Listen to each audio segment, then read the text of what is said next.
go? Yep. Okay, great. Good evening, everybody. I'd like to go ahead and call this meeting to order, 7 o'clock here on February 14th, 2022, and happy Valentine's Day, everybody. And with that, we'll go ahead with the Pledge of Allegiance. And Mr. Boyle, if you can lead us in the pledge. I pledge allegiance to the flag To the flag. United States to the of United America. States of America and to the republic for which it for which it stands, stands, one nation, one nation, liberty under God, and Justice justice for for all. all. liberty Great. and justice for all. Thank you. Okay, with that, do we have any minutes tonight to review? I didn't see any in the pack. I want to make sure I didn't miss them. No. No. Okay. Okay, roll call vote. Brittany? Sure. Chair Joseph Diver, Here. Robert Bishop, Here. John Boyle, Here, Dan Esco,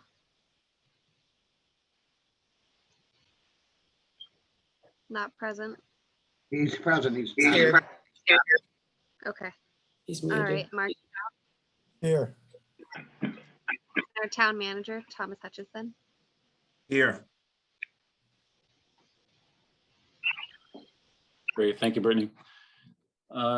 Movement number 5, the public address to the board.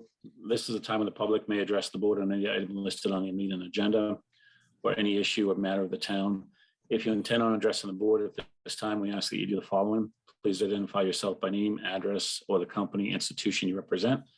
The public address to the board segment will last no longer than 30 minutes. Please make your comments concise and try not to repeat statements made by others. Please address your comments to the board chair. Discussion or debate on any issue may not take place at this time. The chair or the designee may answer questions on procedural matters. Please be cordial and respectful of others. If anyone wishes to be recognized when the board discusses an agenda item, please make that request at this time. The board chair may grant this request and address comments to the board chair and be concise. Thank you. Is there anyone in the audience wishing to address the board? Dr. Rose. Hi, I may wish to make a comment when you get to the fair share amendment. I live at 89 Dalton Road. Okay, great. Thank you. Me Hello? too. Sure, absolutely, Cheryl. Yeah. I'm right. Am I on? Yes, I have iPad 7. And your name? Sorry. Yep. You can see I've done this quite often. My name is Tony Pagliarulo, and thank you for giving me this opportunity. I think you've received some information regarding the fair share amendment and accompanying documentation in terms of some questions or answers regarding it. I must say that I began work on this, what is today an amendment to our Constitution, many years ago, over 15 years ago, when I was a teacher at Central Berkshire. So I'm pleased to see that hopefully the seed will germinate this year. Okay. We will, Tony, if we can hold those comments till we get to the agenda item 7, and that'll be great. We'll go all into detail, and that'll be fabulous, fabulous and helpful. Yeah. Thank you. Okay. Okay, thank you. Yep, absolutely. Anyone else on any agenda item? I know we have a few department heads for budgets, so we'll get that all squared away. Okay, seeing no others. Let's get back to my agenda here. Okay, first thing we need to do is open as a licensing board. Can I have a motion to open as a licensing board? So moved. Okay. I guess we have to do a roll call vote on this, Brittany. Yes. Joe Diver, I'm sorry, was there a second to open? I'm sorry, let me back up. I don't believe. Second. Here's a second. Yeah. Okay, thank you, Mark. Motion is second. Okay, roll call vote, Brittany. Sure. Mark Strout, Yes. Dan Esco, Dan Esco. I spoke to Dan. He's having some problems with his audio. He's working on it. Oh, okay. Robert Bishop, Yes. Joe Diver, Yes, John Boyle. yes, and Dan Esco put in the comments a yes there, Brittany, just for the record. Ah, thank you. Yep. So the first thing on that licensing board agenda is the transfer of off-premise all alcohol license from JTB and Company Incorporated doing business as Country Corner to RMRE or RMR Enterprises Incorporated, DBA Dave's Country Corner. Let's see, I'll turn to Ms. Hutchinson. Yes, thank you. As you know, Alyssa Machino does the permitting here, but I am informed that after some back and forth, we have all of the paperwork in order. You should have received that. And I believe Alyssa can answer any questions you might have about that paper. Yes, I believe the seller and the buyer are also present on this meeting as well. The seller being Brian Hardinson and the buyer being David Atwell, if there's any questions for them. Great. Any questions from the board? Mr. Chairman. Mr. Boyle? Joe, yes. Traditionally, in a liquor license transfer hearing, it's incumbent upon the applicants to make a presentation to the board about who they are, what their expectations are, what their business plan is. And it's traditional for the board to open it up to people who are in favor to speak, and then people who are against it may speak. I think at this point in time, we should hear from the applicant who brought forward and requested this hearing. Great, thank you, Mr. Boyle. And the applicants are on tonight? This is Dave Atwell. I'm here.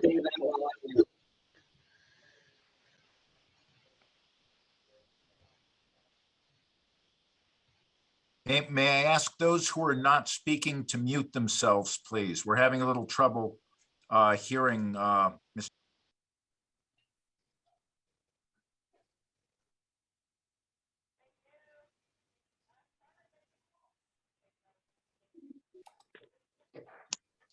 Go ahead, Dave.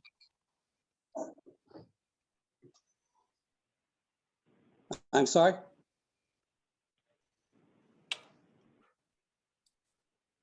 Just for the presentation of your application?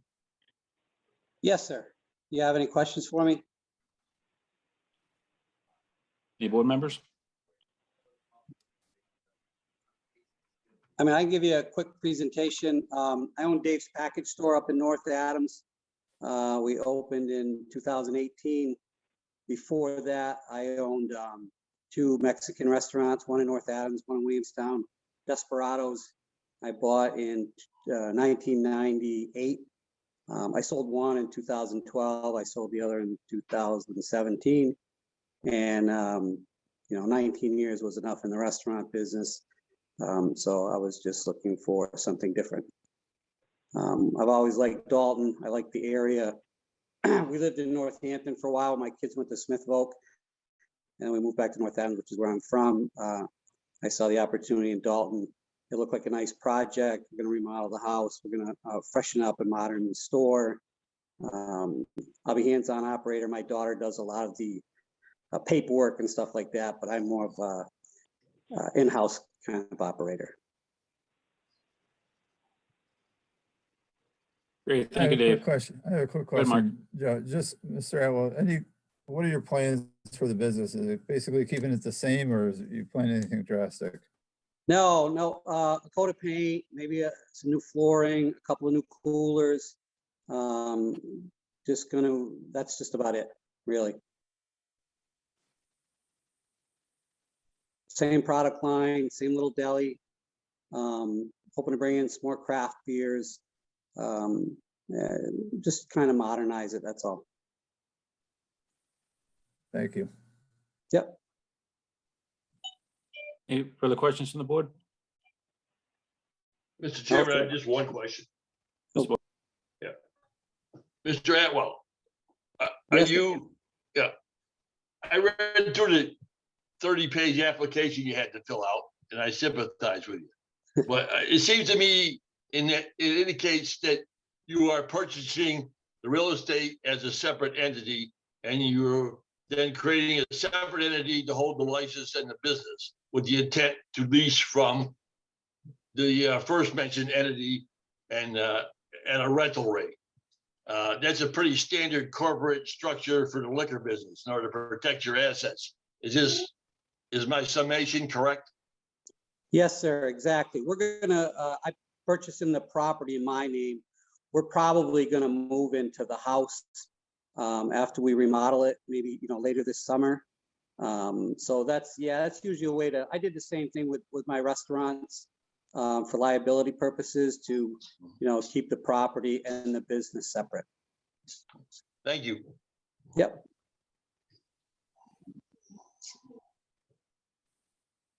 Any other questions on the board? And I didn't see any audience members raise their hand on this particular topic, but I'll double check any residents or questions. Hearing none, is there a motion? Yes, I make a motion to accept the transfer license from Dave's Country Corner to RM Enterprises Incorporated. I'll second that. Motion is second. Any further discussion? Hearing none, roll call vote. Joe Diver, I have a question. Oh. Brian Carterson. I'm sorry, go, okay, we'll pause. Go ahead, Mr. Yeah. Patterson. That motion that was just made was wrong. It's supposed to be from JTB and Company to Dave's, not from Dave to whoever somebody said. Okay, let me check that.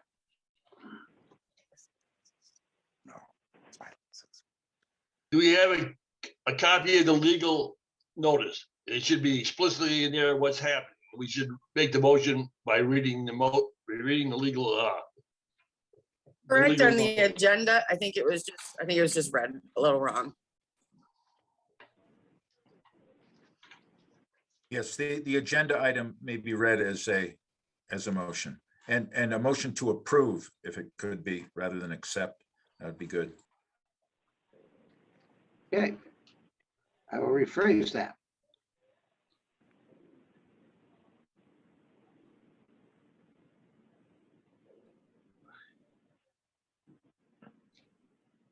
I make a motion to transfer off-premise all alcohol license from JTB Incorporated, DBA Country Corners, to RMRE Enterprises Incorporated, DBA Dave's Country Corner. Second. Motion is second. Is there any further discussion? Hearing none, roll call vote. Joe Diver, Yes. Robert Bishop, Yes. Mark Strout, Yes. Dan Esco, Yes. John Boyle, Yes.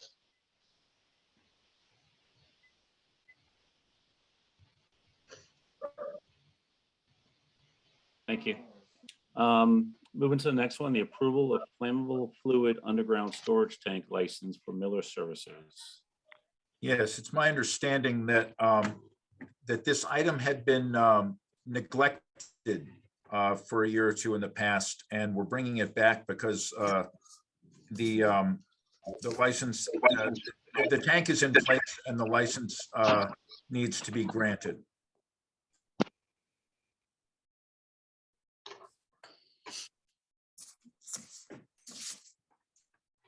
I believe Darren Miller, who owns Miller Services, should be on this meeting as well. I am here. Okay. I looked back through and it looks back in 2019. He was no longer required to do this license. There was a note that says tanks are empty. But according to the new fire chief, he does need to get this license, even though his tanks are empty. Can you turn it down? It's back here. Is that a without? It's working great. Questions from the board? Oh. Does If The only in question- prior year, Go ahead, Mr. Boyle. if in prior years, he wasn't required to get this license because the tanks are not being utilized. And now he is by the new fire chief. We have to determine, possibly get a legal opinion about who is right.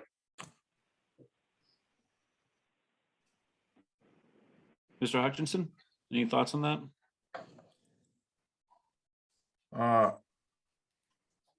I'm happy to do that. I would normally take the word of the fire chief, whose job it is to oversee these regulations.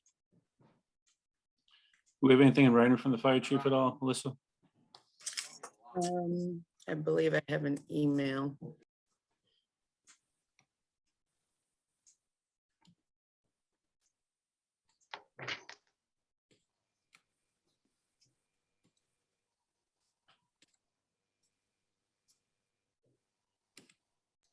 This is the same side, Mr. Miller. Do you have any objection to the fire chief's direction here? I've got no problem with keeping the paperwork the way he'd like Okay. it. You're good with that, Darren? I'm good. Hey, I mean, the town manager makes a point that he takes the word of the fire chief. But we took the word of a fire chief for the last 4 or 5 years. But if everybody's comfortable with doing this, and what is the fee involved? It is usually $100 a year, but this was prorated because it's gonna need to be renewed in April, so it was $20. And he paid it. Hey, it's good with me. It's okay I'm with fine with it. Darren, it's okay with me. Is there a motion? Yes. I make a motion, we grant a license to Darren Miller for the flammable fluid registration renewal for Miller Services. Second, Motion is second. Any further discussion? Hearing none, roll call vote. Joe Diver, Yes. Robert Bishop, Yes, Mark Strout, yes, John Boyle, Yes, Dan Esco, Yes. Great. Thank you, everyone. And if I get a motion to close as a licensing board, so move. is there a second? Is there a second to close? second, Second. sorry, Thank you. Roll call vote. sure, Robert Bishop, Yes, Dan Esco, Yes. Mark Strout, yes, John Boyle, yes, Joe Diver, Yes.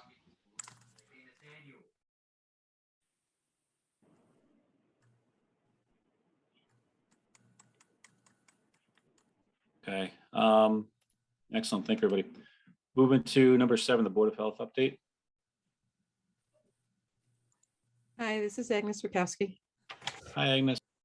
Hello. Alyssa, you going to show some graphs for me?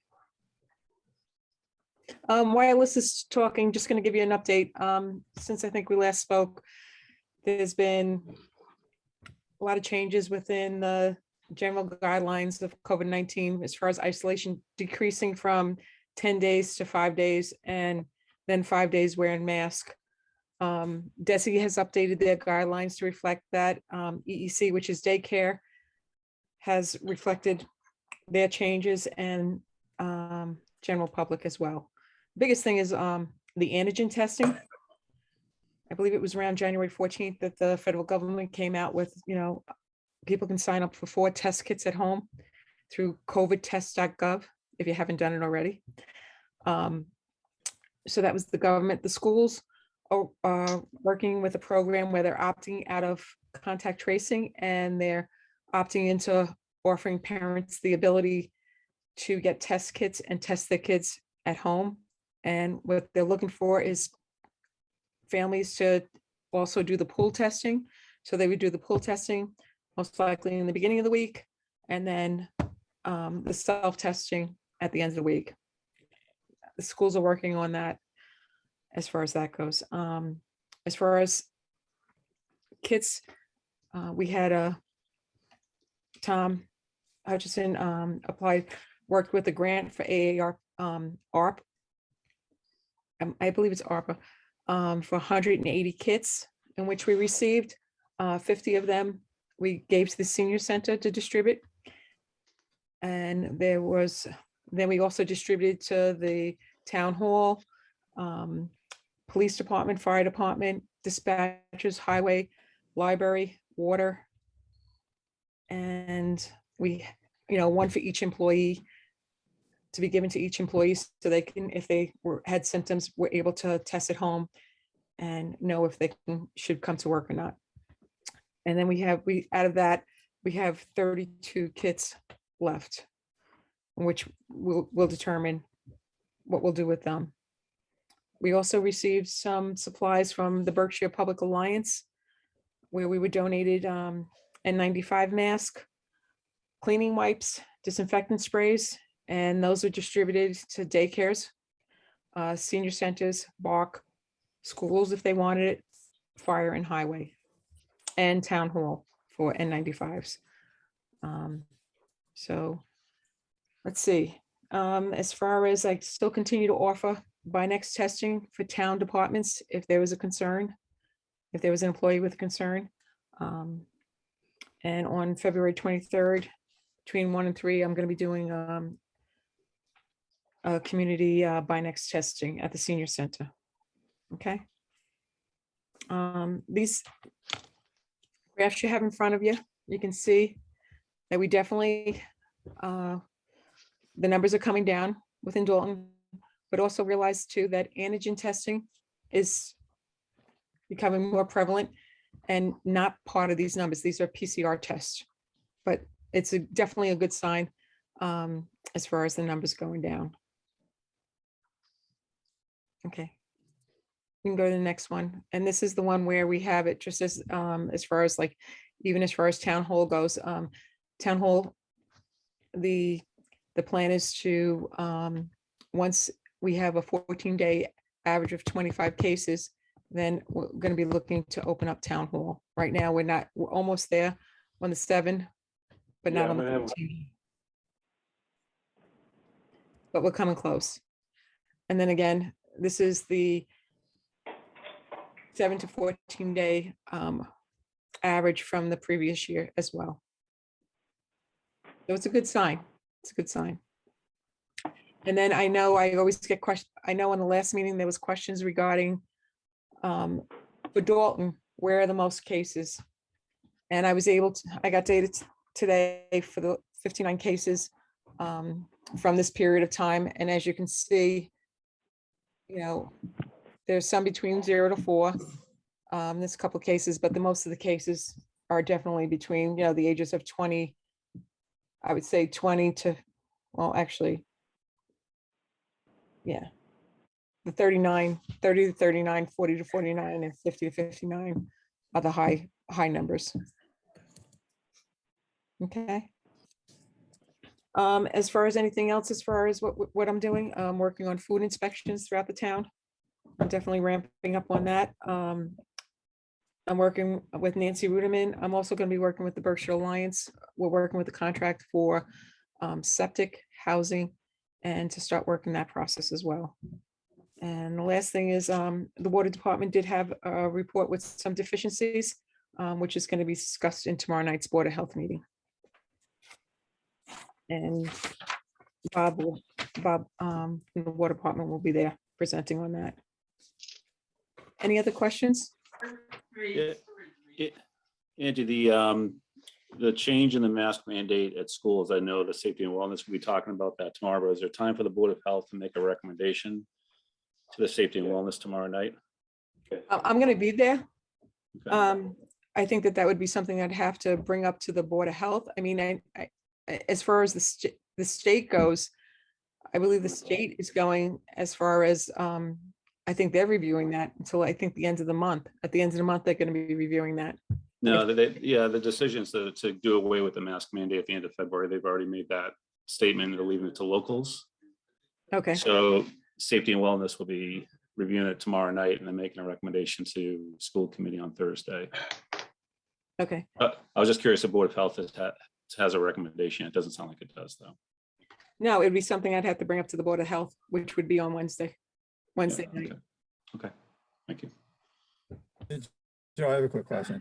Good, Mark. Agnes, the senior center's open? Yes. Just curious, what was the criteria for them to be open versus town hall? I think we really need to get the town hall open. And I also believe that we need to start having our meetings in person. So I'm just wondering what the criteria is that they can be open and the town hall is not, and we can't meet in person. Well, first, town hall has had many, how can I say it? I've been buying next testing. employees there that we've been getting positive cases. I think it's also the location and the area, but most important, I think the guidelines that we agreed upon was less than 25 cases in 2 weeks for town hall. And I believe that that's something that's going to be, it's going to be happening soon. I mean, it's there, but it's not there. 25 cases in the town? Or No, within Dalton. Yes, within Dalton. Yeah. I think we're close, but not there yet. We've had a lot of cases where I've been by next, where we had employees, but it's also the hallway's a very narrow hallway. You have people coming in. We don't want to infect our town people as well as them coming. You know, I think that has been the case as well. But there's been cases within there. Even within it, with it being closed. So I think, and then the other thing was the guideline has been set, I think for a while now, that it was 25 cases within a 2-week period.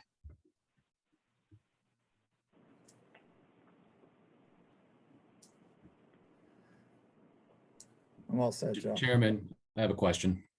Tresco. When did we make that decision for the case count threshold? Did we, as a select board, do that, or did the Board of Health do that? I believe it was something prior to me. Tom, can you weigh in on this? Yeah, it was something prior. I think it was prior to me as well, but that was the figure that Jane always used. That was where the state, when they had the red, yellow, green system of coding things, that was the red level for the state. And, you know, we've been far exceeding that in the past few months. So we haven't mentioned that as the threshold because we've been so far above it. But that was the threshold, I might add, for a less contagious form of the virus. So, you know, that said, I think it's, you know, we had that metric. And as someone once said, we may be done with COVID, but COVID's not done with us. So again, in the interest of protecting both town staff and not having town hall serve as a place where people might become infected, I think getting back out of that red level is a good metric to use. It's what was used before, and I think rather than basing it on no metric, it's better to have a metric like that, and especially one that we've used before, so we can be consistent.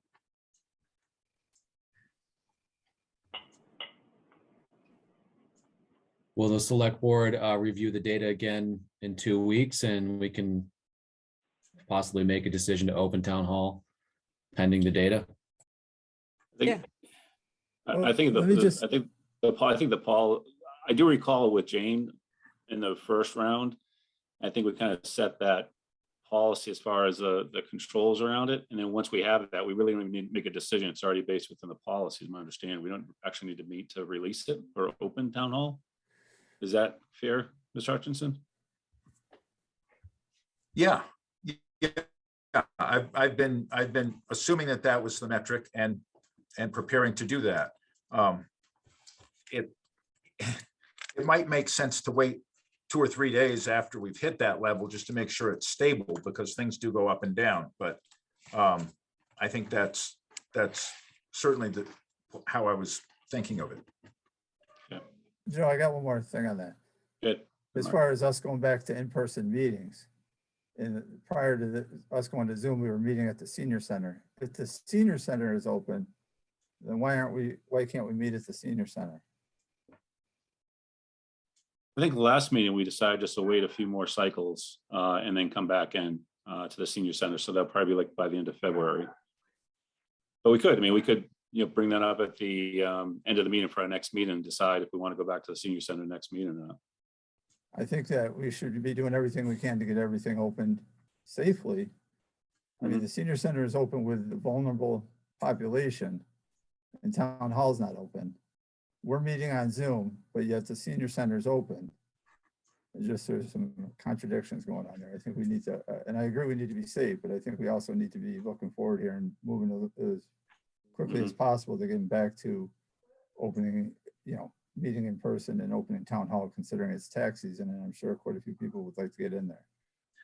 I agree with Mr. Strout. I've had residents ask me, when are we going to open town hall? I I mean, the do fact recall that, that for the senior center that at least one other committee has held a meeting there, and that was over the objections of the senior center director, Council on Aging director, whose purpose is to provide as safe a place as possible for people who are especially vulnerable to being alone, so that they can be together. She was not in favor of anyone else meeting there, but as I say, it is possible to do that. Can I just mention something? This is Agnes. I think you have two different things. You have two different situations here. The senior center is more like what we call a pod in itself. The people that come there are regularly there. So the same people that come for lunch sit in the same position. It's not like you're having the outside community come in there on a daily basis, walking through there. It's limited. Where you're opening up town hall, you have definitely a narrow area, and you have you're opening for the whole community. So I can see why you have these guidelines. I think we're going to be reaching them soon. And I just think it's two different traffics, community. If I may, we have a triad meeting at the senior center this week, and that's a multi-community meeting with multi-towns attending. So I don't know that it's the same traffic, but just making that clear, we do have meetings there this week. Right. And there's probably very limited people that are coming in there. It's not everybody from the community coming there. It's a pod again, a group of people that are steady people that are coming in, where when you open up town hall, you have anybody that can come in. And that's the only thing. I think the numbers were high. I think the numbers are coming down. I think we're going to be reaching that number very soon. And I think that was a guideline that you pretty much had established.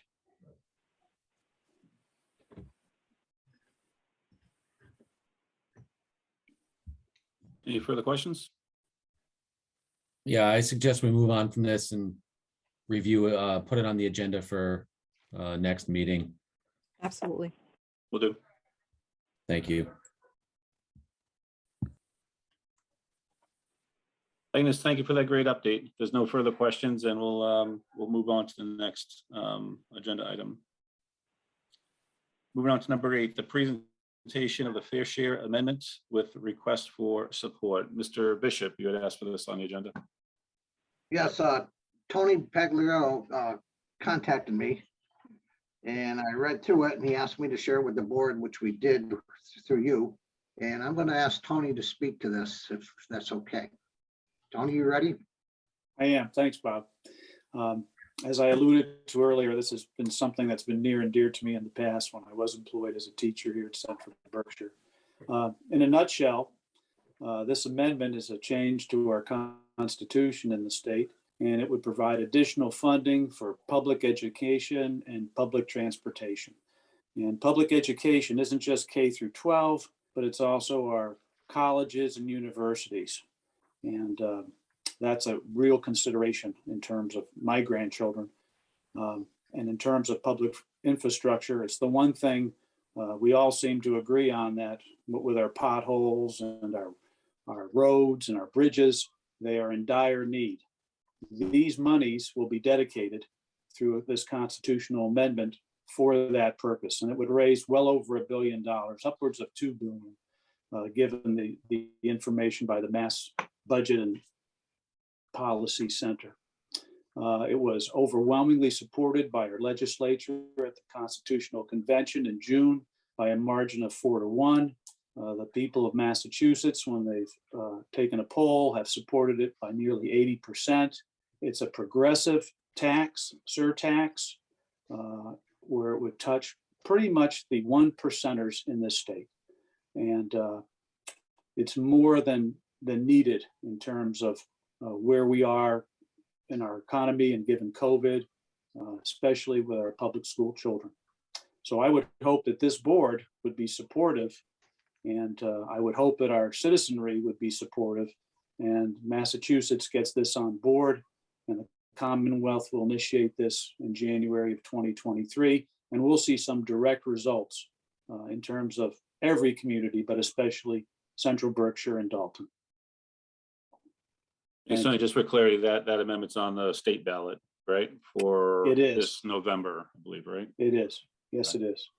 And Dr. Rose, are you all set, Tony? That was a great introduction.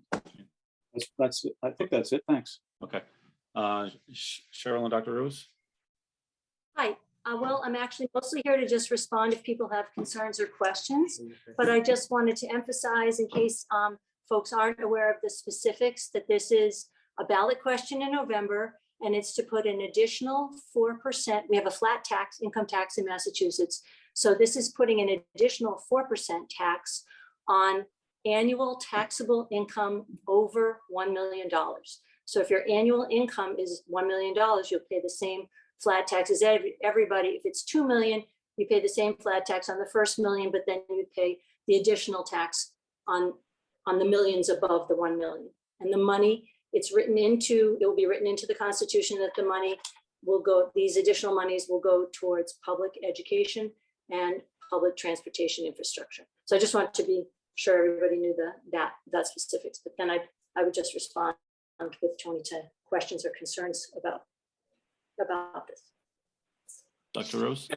And the ask is to put it on the warrant for the upcoming town meeting, to have the town endorse this. We're trying to get towns throughout the Commonwealth to say, we want this as a means to educate the public and also get the mandate out. I'd like to add also that this is to help pre-K and vocational.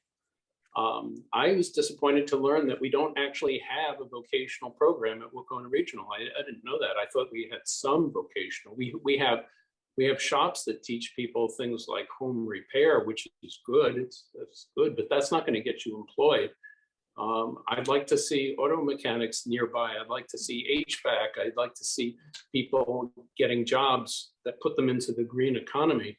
I tutored a student last year in algebra and geometry who's now having to commute to Northampton to get the vocational program that he wants. He's commuting an hour each way, 5 days a week. So I want to emphasize the need for vocational. I don't think anybody on this call would think that our roads and bridges are at the standard that they need to be. And I would hope everybody would agree that our educational system needs extra help. And the way to get that is by making the pie bigger, getting more money into the budget. And the estimated $2 billion will go a long way. Our state budget is something like $47 billion. The extra $2 billion will go a long way, and it's specifically for transportation and education. And by the way, I was looking up some facts. If you go to Berkshire Community College, the annual cost is now like $5,500 a year. And if you go to UMass Amherst, the tuition, fees, room and board, it's $31,000 a year. So our young people are starting life out with enormous debt, whereas prior to 1987, a student could hold minimum wage jobs and start their life out without debt. Go to UMass. Going to UMass. Yeah. So we have underfunded our education to the detriment of our young people. And these are people who could get good jobs, pay plenty of taxes, and then lift all boats afterwards.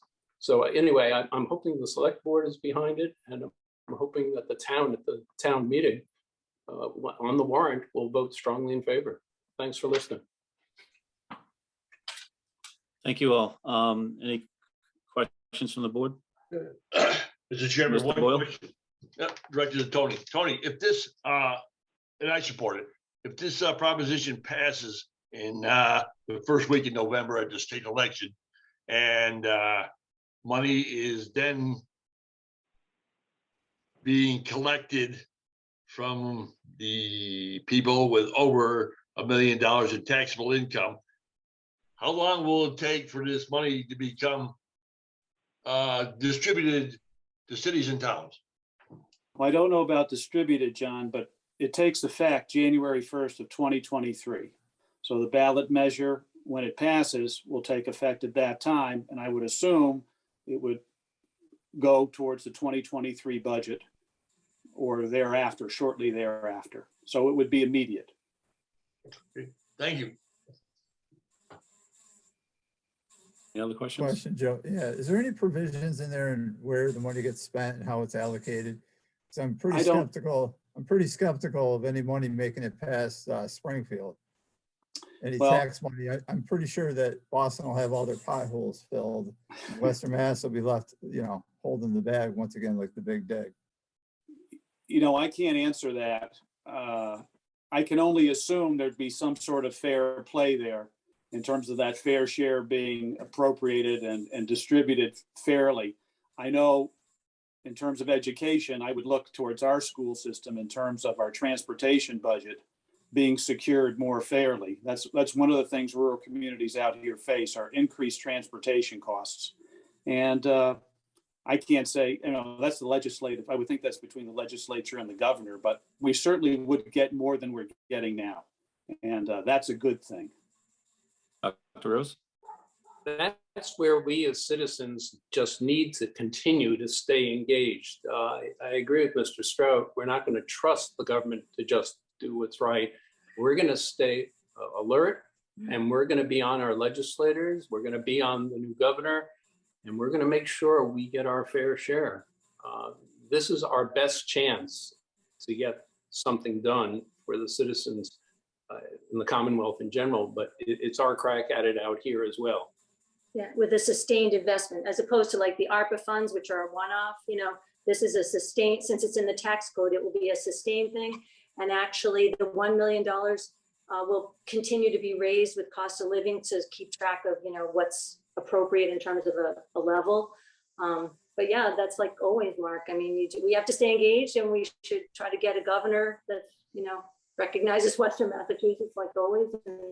But the money, it does say it's designated for education and transportation. So just like always, we have to stay engaged. Thank you. If I may, Mr. Chairman, Mr. Esco?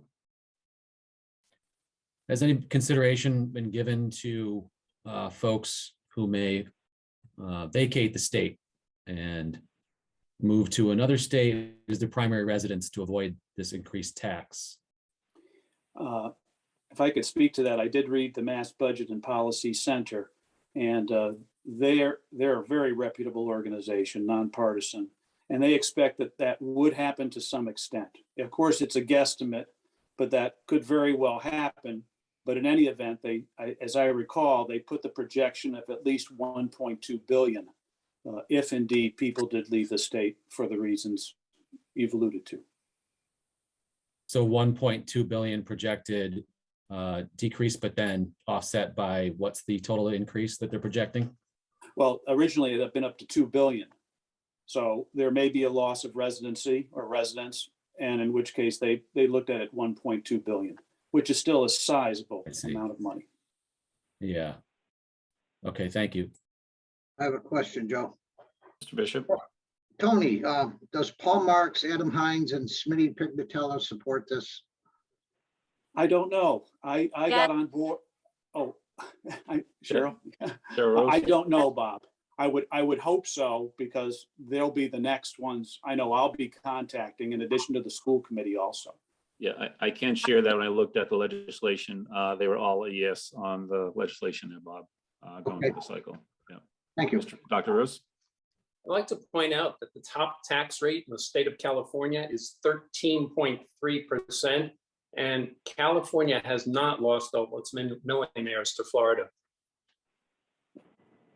I think they've lost some to Texas recently, though. That may be. Any further questions, discussion? I hear Connecticut did this. Does anyone have any anecdotal evidence of Connecticut. I've heard that they went to a progressive tax for millionaires. Actually, Connecticut has progressive income tax, like a structured like our federal. We lived in Connecticut when there was no income tax, but now they have a regular graduated income tax with the highest level of, I think it's 6.9%. Correct. So they have like a regular, like the federal, it's more of a graduated tax all along. And I think they've tried to do graduated income tax in Massachusetts in the past and just couldn't get it passed.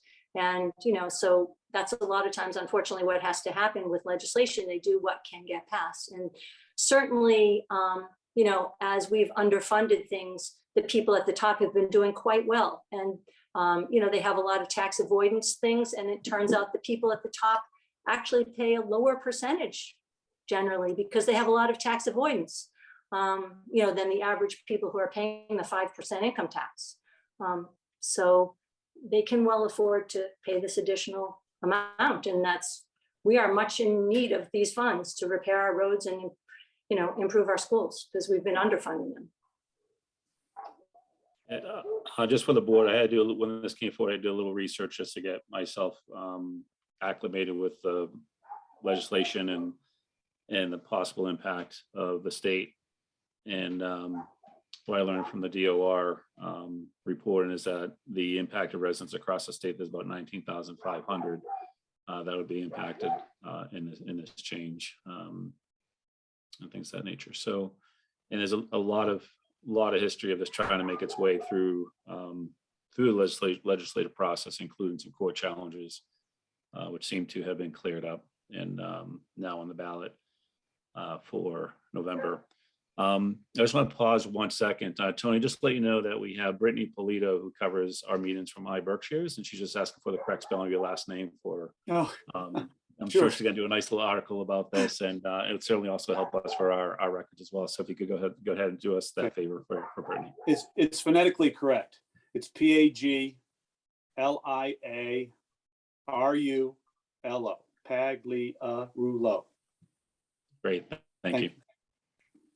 And I also, Dr. Rose, I also heard your comment about the warrant. I think, Mr. Hutchinson, that would be a separate topic that we have to talk through.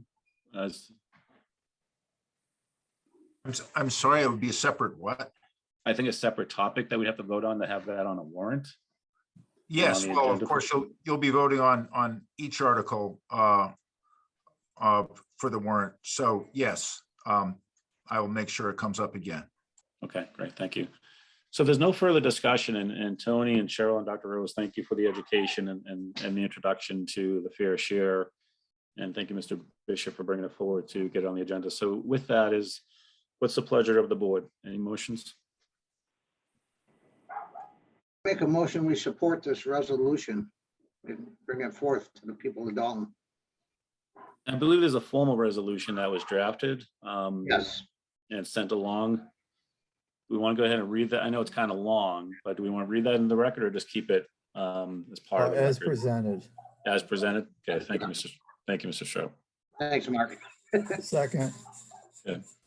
Motion is second. Further discussion? Okay, roll call vote. Joe Diver, Yes. Mark Strout, Yes. John Boyle, Yes. Dan Esco, I'm going to abstain. Thank you. Robert Bishop. Yes. Great. Okay, thank you, everybody. And again, thank you, Tony and Cheryl and Dr. Rose for that presentation. A lot more to learn, but the ultimate outcome is up to the voters of Massachusetts in November right. on that ballot. Thank you. Thank you. Thank you. Thank you. Good night.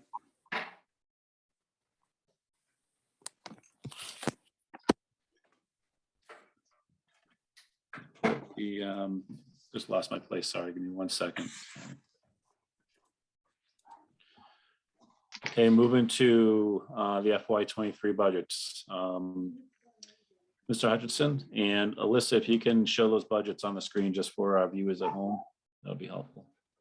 Sure. Yes, first we have a couple of budgets from our town planners prepared. The planning budget with the Board of Appeals Town Planner, Planning Board, Board of Appeals, and the DDIC budget.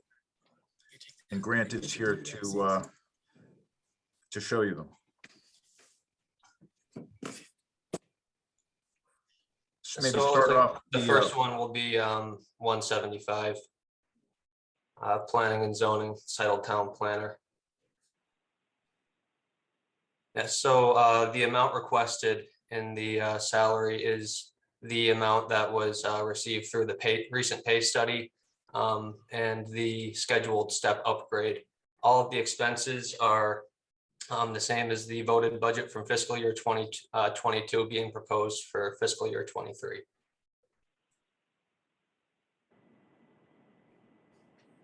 TA. Yeah. The only question I had, maybe this comes up somewhere else, Ms. Hutchinson, is just like a line item for matching grant funds or anything else of that nature. Is that a separate department? Or does that come out of some other bucket? Joe, I'm planning to ask for that as a warrant article for town meeting to cover all departments. in case Okay, great. Okay. Have something. I remember our conversation. I didn't know if it was in Grant's bucket or, but that's great. Thank you for that. Okay, and I also vote TA on this.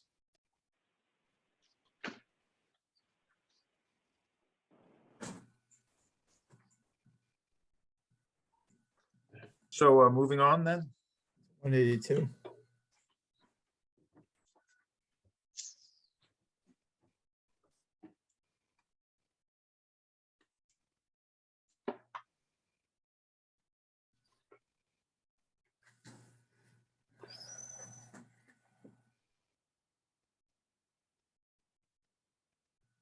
The DDIC only has an expenses only page, and the requested budget for fiscal year 23 is the same as the voted budget for fiscal year 22 for dues and memberships and meetings. And this appears to be level funded as well. TA? TA. TA. All right, thank you very much, Grant. You made it through, Grant. Now we can have our town collector, Melissa Davis. Thank you for your patience, staff, all staff who are waiting patiently. Yep. So as you can see, the only change is in the payroll, and that was based on that wage study that they did. All my expenses are still the same. I don't see any change in that. TA? TA, thanks for the good work, Melissa. You're welcome. So for my postage, I'm actually requesting an increase. If you have the history, you'll see that in fiscal year 21, I went up to $17,000. I actually had to ask for extra funds. It looks like the same thing is going to happen this fiscal year. So I thought I'd just ask for more of 23, so I don't have to go and get contingency funds, you know, towards the end of the fiscal year. The cost of postage has gone up.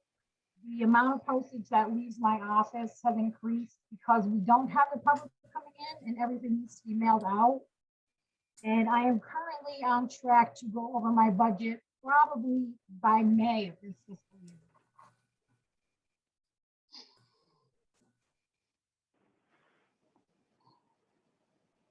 TA? Any questions? Looks good.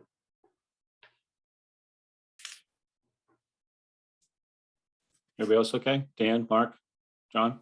Yes. TA. TA. Right, thank you. Great, thank you, Melissa. Thanks for hanging on. Oh, no problem. Thanks. Now, for one of the more complex budgets for the town, the police department, Chief Strout, thank you for all your work and your patience as we've been developing this budget. I will mention that for all departments who have collective bargaining agreements and contracts in process, those have not yet been, those negotiations have not yet been concluded. So what you may see is a placeholder figures for those items at this point. Great. Chief? So we asked for, do you have, how about if anyone has any questions first? Maybe that would just be easier.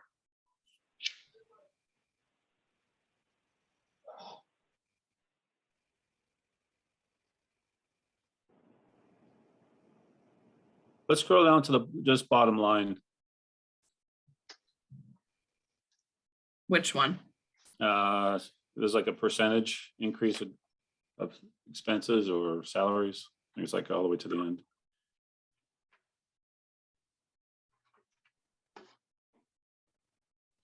For the salaries or the Yeah. expenses? Which one? Are you No, looking just that line in general. Okay, so salaries, we are estimating where we're gonna be with contract negotiations. It's the best I can do right now. I don't have set numbers. But based on some offers I've seen back and forth, I did the best I could just to put something out there. And as for expenses and overtime, I'm gonna go back to talk to overtime. So you're gonna see a big jump in the request for that. The issue we've had is previously overtime, the shifts that we've budgeted for was 140. That doesn't even cover vacation time, personal time, or any sick days from officers. So 140 shifts doesn't even cover that. So for the last 3 years, fiscal year 19, we were $54,000 over. For 20, we were over $20,000 over. And fiscal year 21, we were 28,000 over. And currently we have 3 people in the full-time academy, and we're 2 vacancies open right now. So we're filling 80 hours a week pretty much at overtime. Special thanks to the reform bill because I can't hire part-time officers. So we're relying on strictly full-time officers, and we do have 2 reserves, and they work when they can. They do a great job helping us out, but they both have full-time jobs.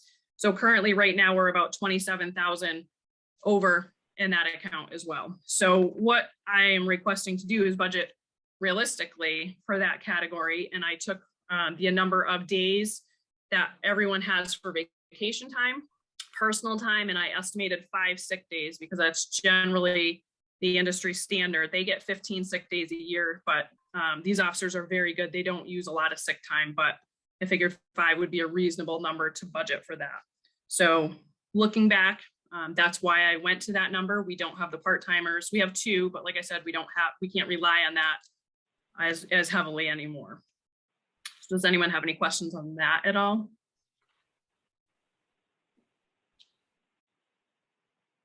Any questions from the board?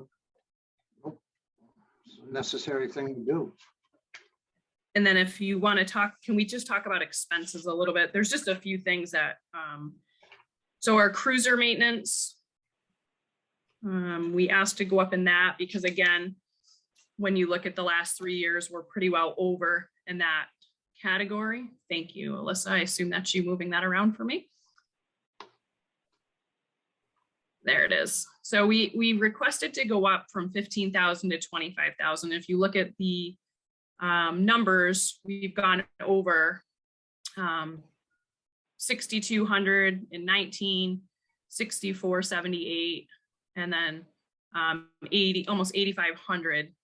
And you know, it's just with the rising costs and the parts and the lead time, and just it's difficult trying to get things repaired. So it's just out of our control, and we can't, you know, in previous times we would not get oil changes for months on end just to try to save the budget when we should just be budgeting realistically for what the needs we have. And then our other major expense, if you look down,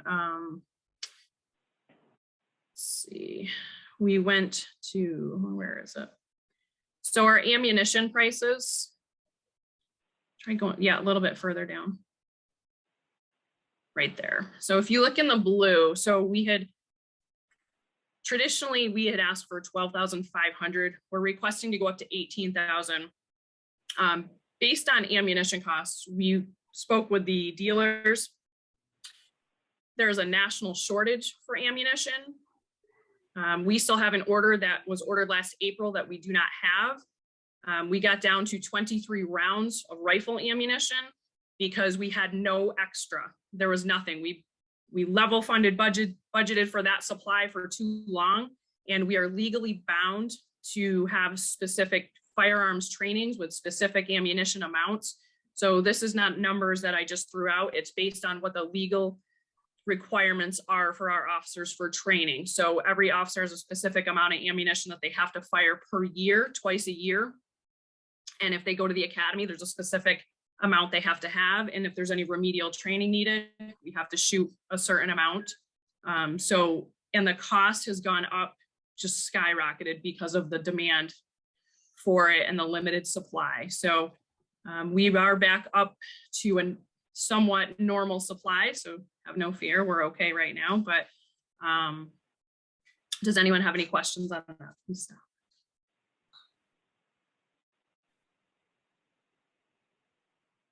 Hearing none.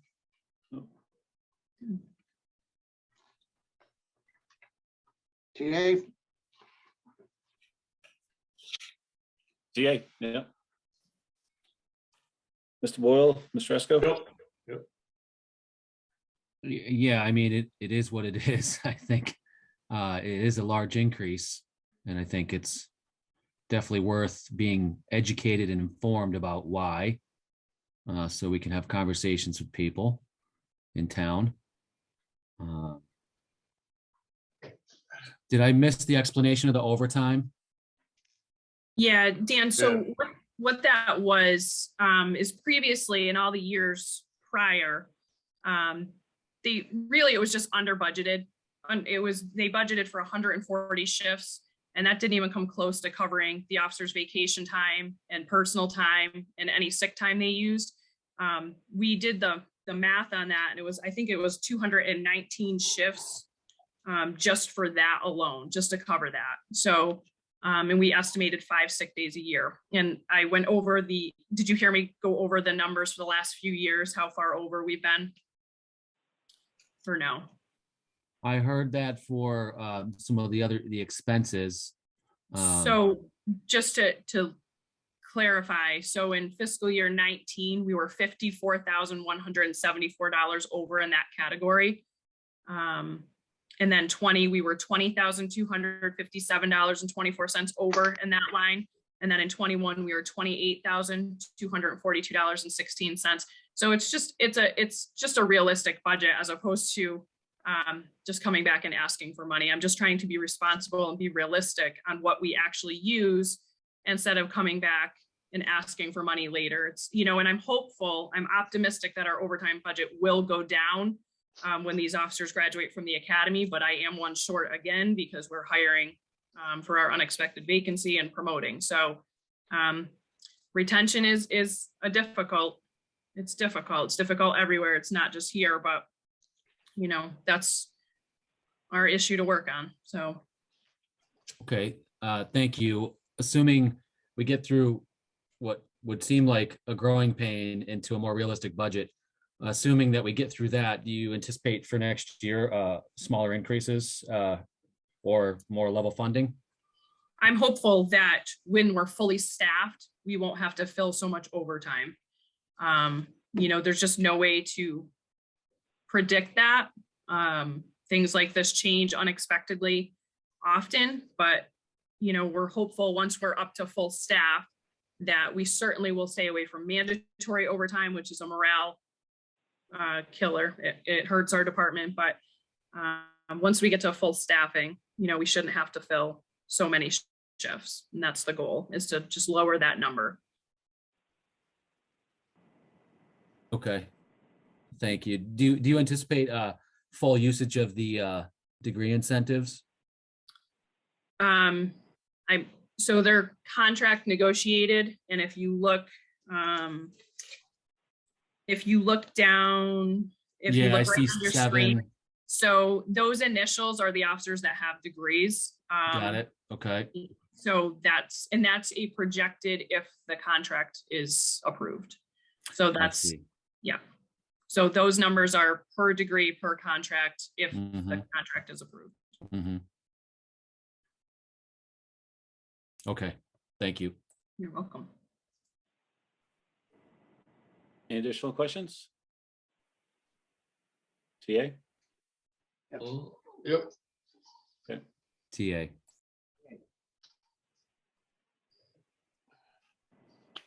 And, yeah, okay, TA, perfect. Thank you, Chief. Anything else? Well, I have 2 more budgets to go after you get through Right. communications. So. But I'll gladly let Communications Director Taglieri go ahead of me. I'm anxiously awaiting hearing her budget.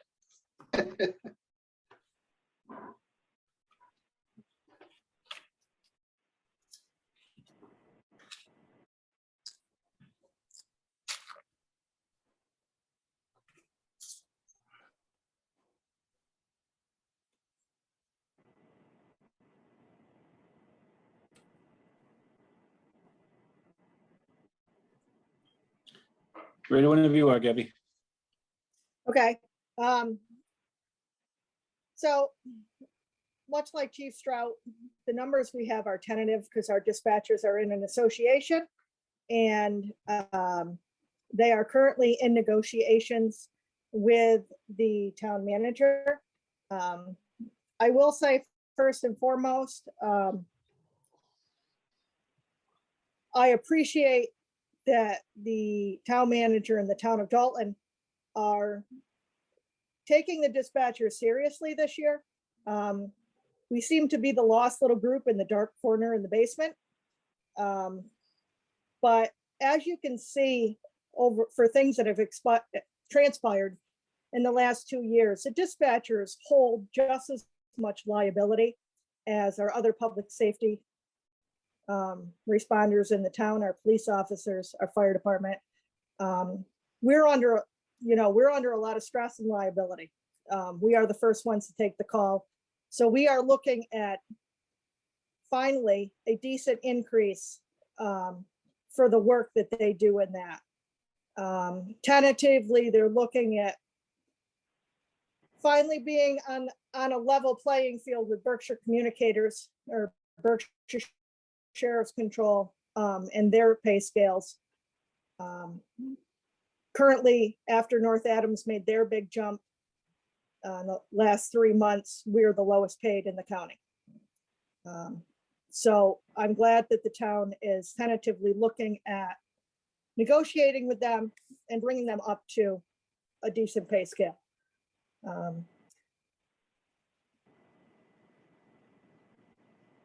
Our expenses are pretty much level funded. Nothing's really going to change in that aspect. The only thing I will say is right now we have an $8,100 agreement for Motorola. That is actually not taking place this year.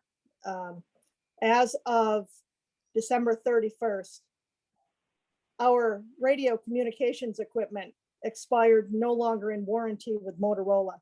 It's the original communications equipment that was put in when the dispatch center was built in the police department. I've been working with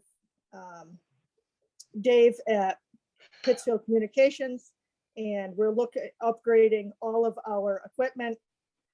But before everybody gets scared, we are looking at doing that mostly, if not 100%, through grant funding above and beyond what we normally get every year. So that I left that in my budget because that will come into play eventually at some point in the year, in FY23. It may be a little bit less because it's probably going to be prorated for part of a year. At the bottom of my thing, the one thing you'll notice is we normally get $153,132 from the state in the support and incentive grant. They came out very early this year with their numbers, and we are going up $16,000 for FY23. And those numbers are given to us because to offset our costs. One, because we're a regional center, having 3 towns, and 2, because of our 911 call value. So that will offset some of the raises within the budget this year. We have not come to an agreement for mine as of yet. I was a little confused, shall we say, by the grades when they came through. And my position far below any other department head within the town.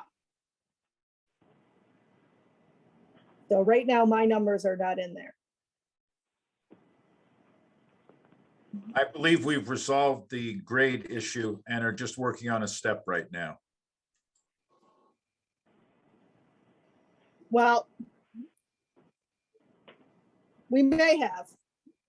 Yes.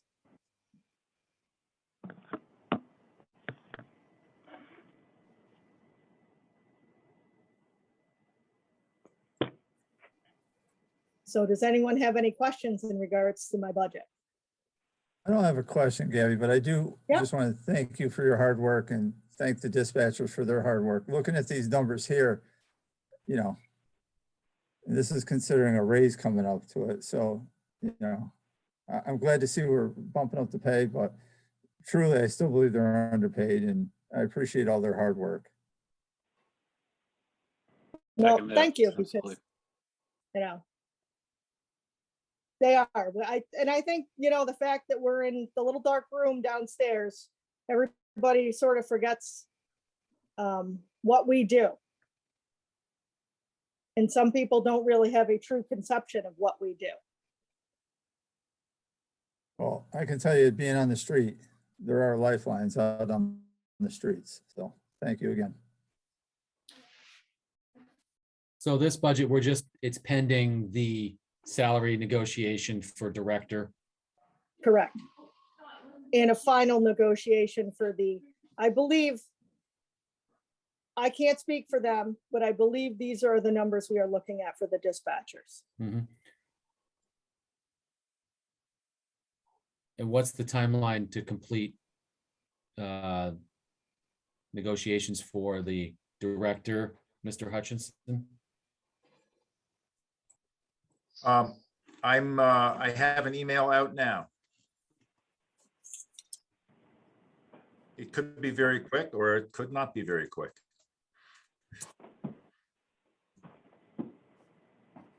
Okay. TA, what's been presented to us for me? Myself also. Yay. Yay. Yeah. Thank you, Gabby. You're welcome. And all anybody has to do is stand outside that door for a couple minutes, listen to one of those calls, Tony. Thank you so much for Well, that. you're free to come in anytime. We don't bite. Yeah, no, not at all. Great, thank you. Okay, what's next?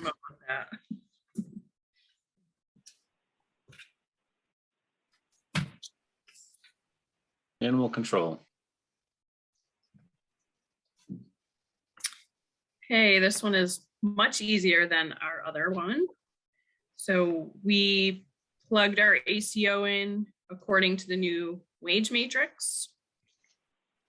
And it's pretty much, we went up a little bit on, well, I guess we didn't. So everything's, well, do you have any questions? I mean, you can look at it, but.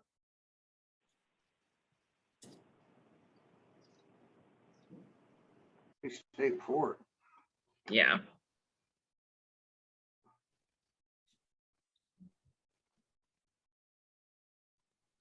TA. Yep. Oh, sorry, I was on mute. TA. Just a minute.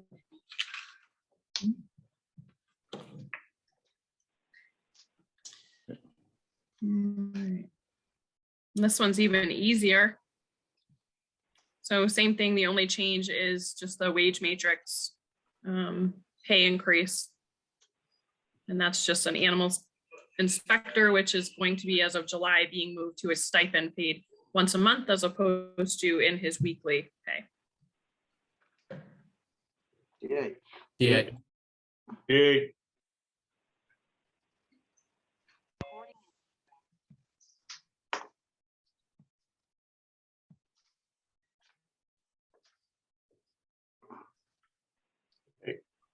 question. Who is the animal inspector? Gregory Elser. He's our animal control officer and our animal He- inspector. Okay, thank you. You're welcome. Good. Building inspector next.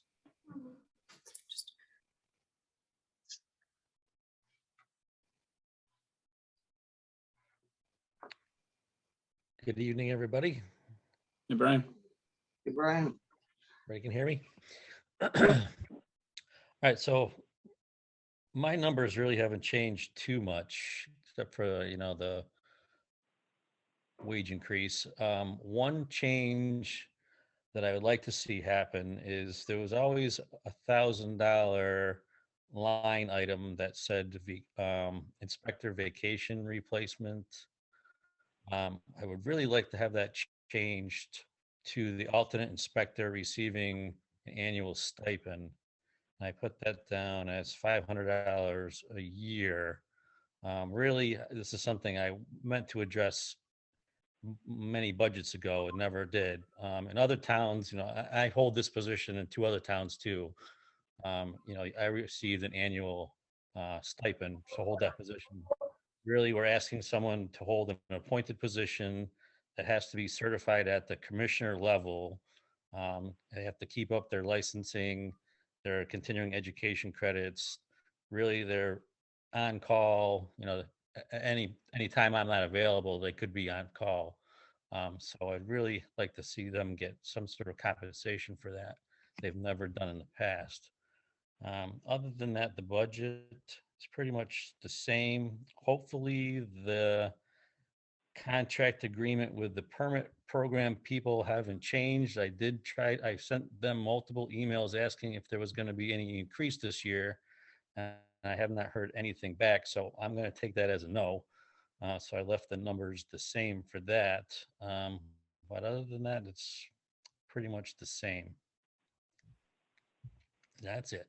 Any questions? Straightforward. Yeah, very. TA? TA. Yeah. Just one question. Brian, you've already, the suggested change for the, from 1,000 to 500, you've already put it in the budget, right? It's listed right there. Yeah. Yeah, okay. So if we TA it, it's a done deal. Yeah. Or theoretically. Okay, TA. Great. Thank you, Brian. Thank you.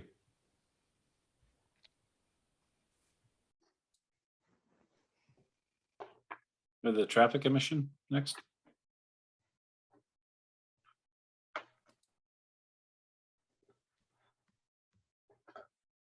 TA.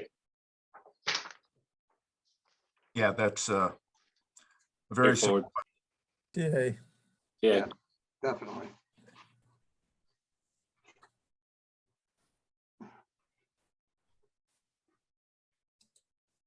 And then we have the emergency management.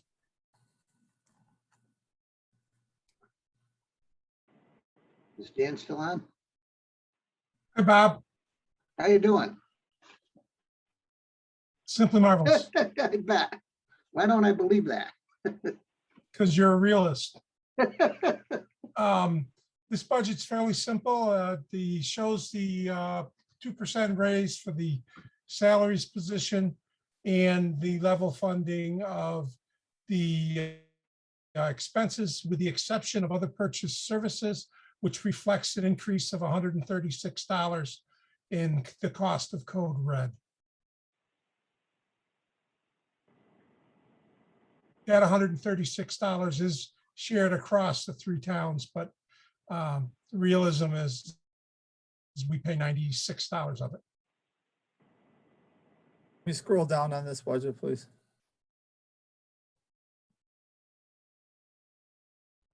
Thank you. Yeah. TA. Yeah. Thanks, Dan. TA. Thank you. Yeah.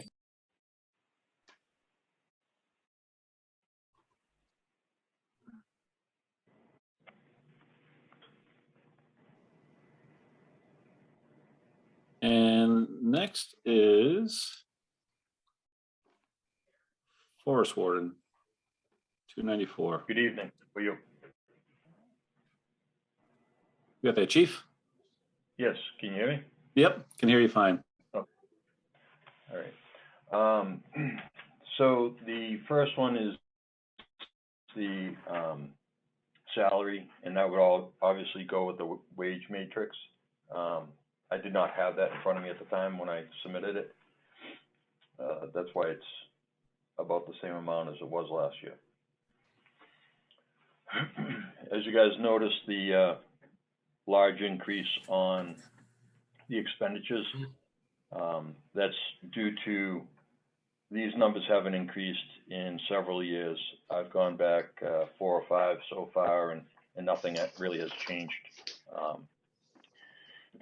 With the vehicle repairs, with only the ATV and UTV that we currently have, those are that number still is good. The other supplies, current year is $350. Projected, we'd like $29,334, and that involves several things, including a set of tracks, rubberized tracks for the UTV for access pretty much year round. During the mud season, we can't get our gator up anywhere into the woods due to obviously the mud, and a tire system on that. And then this time of year with the winter, with everyone cross-country skiing, snowshoeing, up on the trail, we would not be able to get to them in a timely manner if they had an emergency. Also, if there was a fire up in any of those wooded areas, we would have a significant delay in getting up in there. $16,214 to purchase wildland firefighting protective clothing. That is not the same as our structural firefighting clothing. It's a lighter weight. It's flame resistant, but pretty much a totally different concept of what we have with our structural gear. That would be coats, pants, helmets, and gloves. And these are needed to protect the members from overheating and becoming rapidly dehydrated while we're wearing our structural gear out in the woods for a wildland fire. And that's 25 sets at $648.56. And then the final on that would be the purchase of 4 wildland shelters, which are carried by an individual. And if they basically if we ran out of water and the fire was able to overrun us, we would have these fire shelters that people could get inside of and be protected as the fire would go over you. We currently only have 50 gallons of water that goes in the woods with us at this point on the UTV. So with the amount of downed limbs and leaf litter that's strewn throughout the wilderness at this point, things are pretty ripe for a decent sized fire anywhere around. And this would be a safety measure for our membership. That's what I have. Tom, can I ask a question? Yes, sir. The supplies, aren't we going to use ARPA money for that? I'm sorry, what was that? This is for Tom Hutchinson. Yeah. Okay, sorry. Okay. Will we use the ARPA money for these supplies?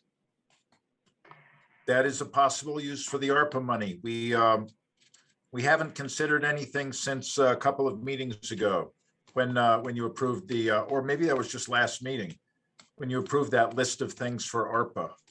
Okay. It is a possible use for ARPA money though, yes. Can we get it on a list to vote on it? Sure, I can have that on for next time. Thank you. I support that request as well. Yeah, it sounds like it's much needed. It seems like we have, it's a similar theme that Chief Stroud has, is getting things up to a standard. And these things have been needed for some time, and they just weren't there, and we are lucky we didn't need them, I guess. Jim? And very lucky. Yeah. And then the only other question I had was just more procedural. I guess this question goes to Tom, is that this equipment purchase is a forest fire warden purchase and not a fire department purchase. Not that it Yes. really matters to me, but just kind of procedurally, so I can answer a question that comes up. Yes, though in fact, even if it were a fire department expense, we would still be able to spend ARPA money on it. We do have that word from the state. Okay. And then the next year's budget would be probably another maintenance line item for the same equipment. And then go from there. So I'd support this need for sure. I think Good this is question. great. Oh, go ahead, Mr. Trout. I think this is great utilization of the ARPA funds. The other thing I want to point out is that the ATV and UTV chief, they're also utilized by the police department also, right? You use those to bring the officers up if they have a situation up in the woods, and They would be available, yes. right. So Absolutely. I totally support this. And it'd be a great utilization of the ARPA funds for this. Mr. Eskley, you had a question? Yeah. How long does the equipment last, and what are the maintenance costs, I suppose? So for the firefighting gear, it's a 10-year life expectancy on that. So obviously, unless it's damaged or destroyed in the duties, it should be good for 10 years. The fire shelters have an indefinite lifetime. They do get tested every 5 years, but obviously, if they're in good shape, we wouldn't have to replace those. As for the track system for the UTV, it would just be a maintenance issue annually. Have them inspected and maintained by the professionals. Thank you. Yep. TA. Yay. CA, and do we also have do we need a motion for a future agenda to consider ARPA on this funding? Tom? Yes, I've written it down. Okay. Thank you, Chief. Very helpful. Thank you. All right, I hope he gets through that. Wow. Okay. They're getting a little more into knowing things about the law. It looks like that was the last budget to review, unless I'm missing something on my notes here, Mr. Hutchinson, right? That is the last budget. We're moving to number 10, review of the proposed accessory dwelling unit bylaw. Thank you very much. Thank you. I had a very nice. Mr. Chairman, we've got some other, we got a microphone coming in, some background. I couldn't read this. Alyssa, can you mute that line coming in? It's that 413842 line. Oh, there you go. Yes, so we are planning board and its subcommittee its committee have been hard at work on an accessory dwelling unit bylaw. Grant McGregor, the town planner, is here. I believe Caleb Darby is going to present this item and give you an overview of what it covers. That'd be great. Yes, we'll have Caleb, and we're also joined by Chris Brown, who is a planner at BRPC and a member of the ADU subcommittee. He specializes in community planning. Excellent. Welcome, Chris. Thank you. I can start if you'd like, and then Caleb and Grant, if I miss anything or if there are any questions that people would like answered that I cannot answer, feel free to jump in. So the planning board asked the subcommittee, I believe it's the subcommittee of the housing committee, who have been, they should be commended. It's been an incredible amount of work that they've put out in a really short amount of time. And they really drove this thing forward. They were really very proactive and very involved and really informed. The idea behind this is it's a bit of an a pressure outlet for the housing pressures that Berkshire County is facing right now. Dalton's not alone. These are regional housing issues, but this is a solution that can be enacted at the local level that will help release some of these pressures. This isn't short-term rental amendment or short-term rental regulation quite yet. These are just housing units. They can be many types. They're just accessory to a primary dwelling on any given lot. As of right now, they're not allowed. This would allow them to be constructed by right in, I believe, 5 of the zones, at least 4 of the zones. I don't know if anyone has the select board seen the bylaw yet. Yes. Yeah, we've seen the what's been submitted.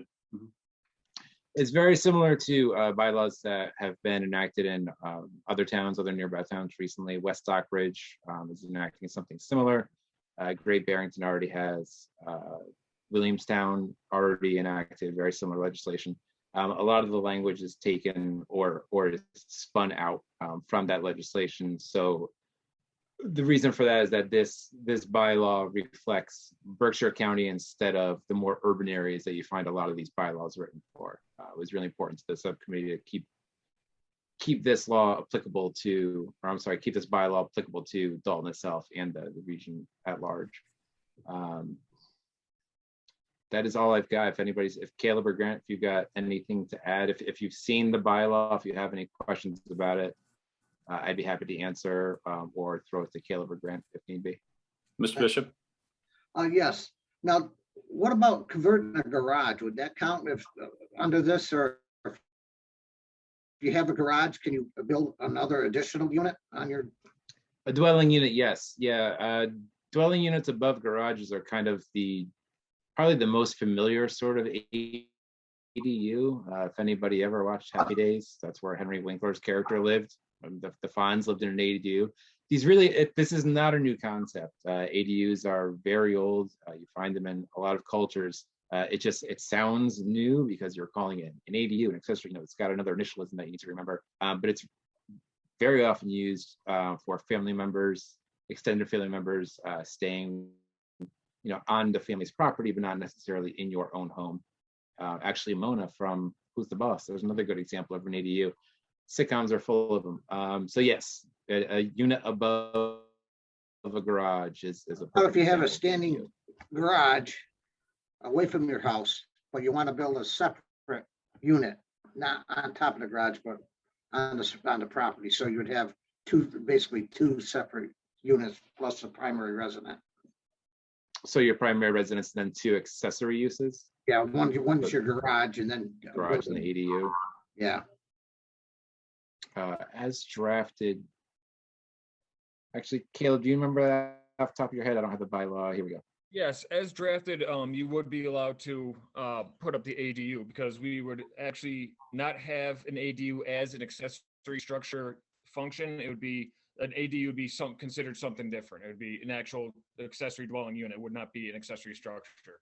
We are still, it does have to go, to town council and stuff to make sure that we aren't in violation of another bylaw, but we're, where it does say, where it limits how many accessory units you can have on by right, but we haven't heard about that yet. But as it's written now, yes, you'd be able to have the accessory dwelling unit and the accessory structure.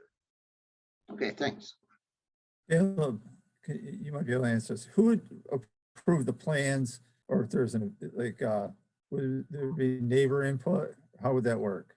So with it being as of right, we would have it go through the building inspector. So it would be like taking a building permit out for anything else you'd be taking out. It'd go to him. Some towns did have like a plan review done by the planning board.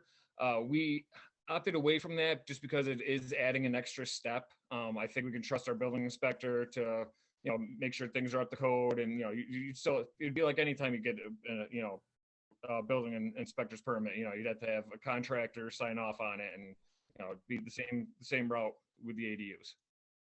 Thank you.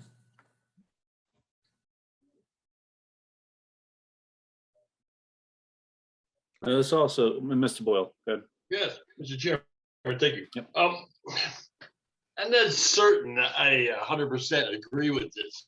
because I think you've left out a lot of important steps. One, neighbor input. Now, most of the town residential area is zoned R2, with a lot of it being R3. R2, like my dwelling, is 100-foot frontage by 200 feet depth. 20,000 square foot lot. Now, my neighbors next door to me wants to put an auxiliary unit in his backyard, and people are going to live in it so he can make a few bucks. It's basically going to be in my backyard where we butt in the back. I'm not sure that's really a good idea without this going through some kind of a permitting process other than simply the building inspector granting a permit because it's allowed. I think people got the misinterpretation of what you've been working at. A lot of people like myself were under the impression you were going to clarify, solidify, and maybe expand on the so-called mother-in-law apartment type thing, where an elderly parent or a child lives in that apartment until their problems have passed, and then it's either converted to a part of the regular house or it's converted back to what its original use was, a garage or etc.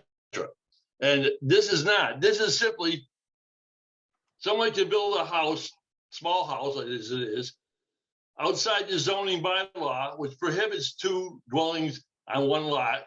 They can put it back there adjacent to their neighbor's backyard.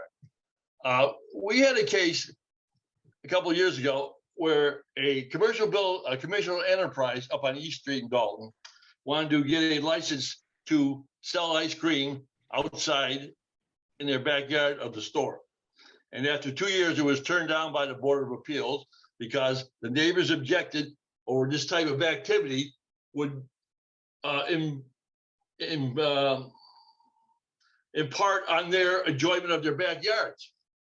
So I see the same kind of arguments here, and I just don't think I'm ready to support this. Perhaps if it had to go through a Board of Appeals to get a permit, and the neighbors had input over this type of thing, then it might be a lot better. But as it stands, I don't think so. I don't think it's really been handled right.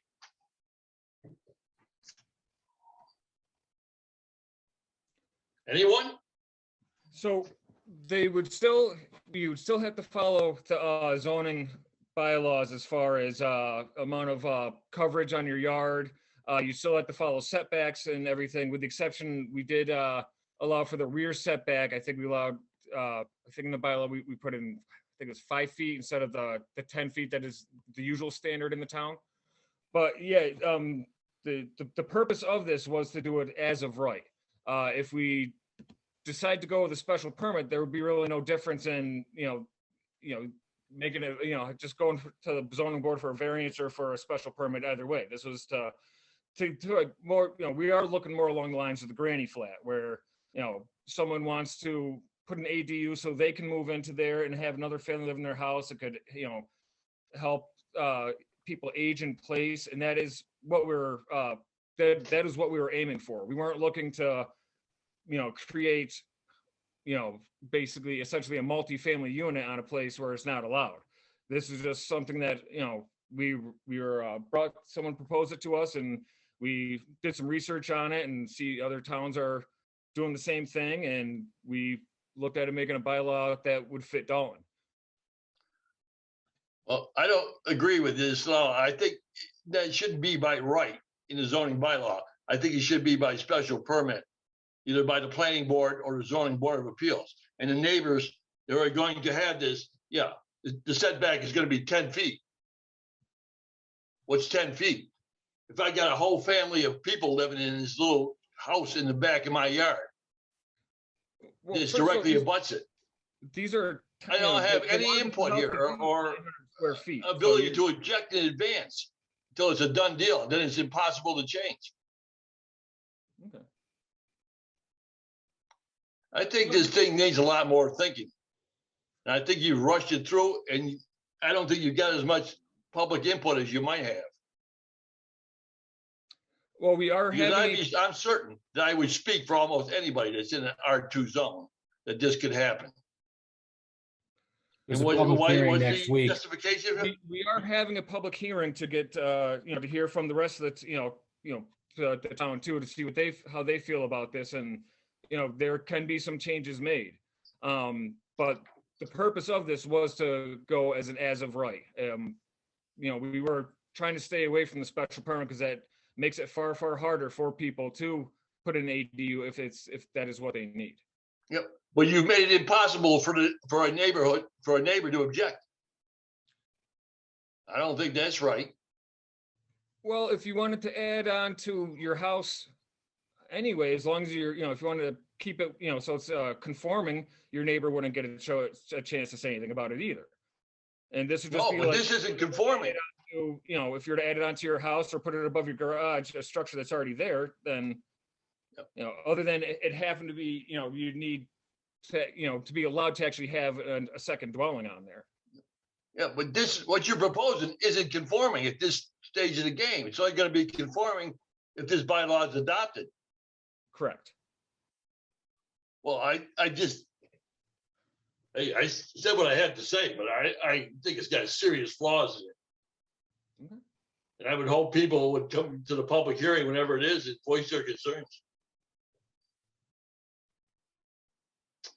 One of our challenges and the purpose, I think everybody knows the purpose, the ADU strategy is for housing for our seniors that may not be able to safely stay in their home but don't want to leave Dalton.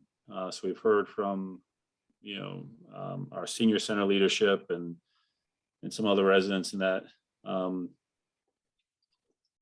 and in that space, and also from the BRPC. There's a lot of towns looking at the ADU strategy as one of those options, one of those solutions potentially. And Caleb, I think you called it the granny flat. Was that the term? I've heard that once before. And really helping the person be able to put a unit in on their property and sell their home. So, but you guys are still at the public hearing perspective, right? So you're still getting input into the bylaw. But I think it's a very important piece of work that's being developed for sure. It helps us with those options. Joel, I agree with you completely. Mr. Chairman. This doesn't say anything about the elderly being specifically reserved for that before. It's not specifically. It's part of our strategy. It's not specific. Yeah, that's the problem then. That well, should because be the other problem in Berkshire County is the new professional coming in the county can't find affordable housing. So it's also an affordable housing strategy from affordable housing for new workers in the county. Mr. Esco, you had a question? In other words, a profit motivation. Hey, I can make a few bucks by putting a small house in my backyard. I'm not sure that's the right thing to do in this town. Mr. Esco. Yeah, just for the benefit of everyone in the meeting who may not have seen this bylaw, it's going to read the 4 purposes. Purpose A, to create more housing options for town residents. Purpose B, provide homeowners with a separate space for family, companionship, security, or service providers. C, downsize option for people who decide to remain comfortably on their property. And D, provide homeowners with an opportunity for supplemental income. So I think overall, it's another effort in our toolkit to relieve the housing pressure in our community and create another avenue to create more housing without a wholesale change of our zoning bylaws. Again, and as Caleb said, the maximum coverage requirements still apply to each lot, to each zone. You cannot exceed that coverage, maximum coverage for your structures. So it's not like there's going to be a huge amount of sprawl that occurs. The other thing to consider, obviously, the setbacks. We could talk about that a little bit more and hear what other people have to say about it. And then, kind of the other thing I'd say is, these ADUs, just because a town passes an ADU bylaw doesn't mean there's this influx of ADUs that get built. It's expensive to build things. In fact, I heard Great Barrington, since they passed their bylaw, there's only been a couple. So it's not like an influx, this floodgate, if you will. I think maybe the worst fears can be the natural reaction where people are afraid of this because it's change, and it could happen in your backyard, or rather your neighbor's backyard. I get it, but it's not going to be a floodgate. It never, the evidence does not support that. Thank you, Mr. Esco. Mr. Brown. But you can't say that for certain, Dan. And anyway, I have a couple of specific questions for anybody. Mr. Boyle just recognizing Mr. Brown. He had his hand raised real quick. Okay. So, sorry. Yeah, I just wanted to follow up on what Mr. Esco has said. So some of that release valve that I was speaking about for the housing issues, earlier in the night, we heard about, I believe it was the Fair Share program that had to deal with educators. I'm in a group of housing practitioners with one Berkshire and a few other people throughout the county, a few other organizations. And we like to use teachers as one of our baseline kind of salary levels. If you're an entry-level teacher in Berkshire County, where can you live? The answer is increasingly nowhere. I did a quick search this morning in preparation for this of Dalton rentals. There's not a single rental in Dalton that's below $1,500 a month right now, listed on any of the websites. And not only that, housing prices are going up. But if you had an ADU that could help offset your mortgage, that opens up a lot more home ownership opportunities to people that might not be able to afford to buy into the community. So this is really, is it a way for people to supplement their income? Yes, but it's also a way for people to defray some of the costs of home ownership. And it's a way to get more people into your neighborhood that you actually want in your community, like teachers, policemen, firefighters. Great. Thank you, Mr. Brown. Mr. Boyle. Just a couple of quick specific questions. Now, someone builds this in his rear yard, say, in this case, 200 feet back, because most rear yards they have to be 200 feet deep, in this neighborhood anyway.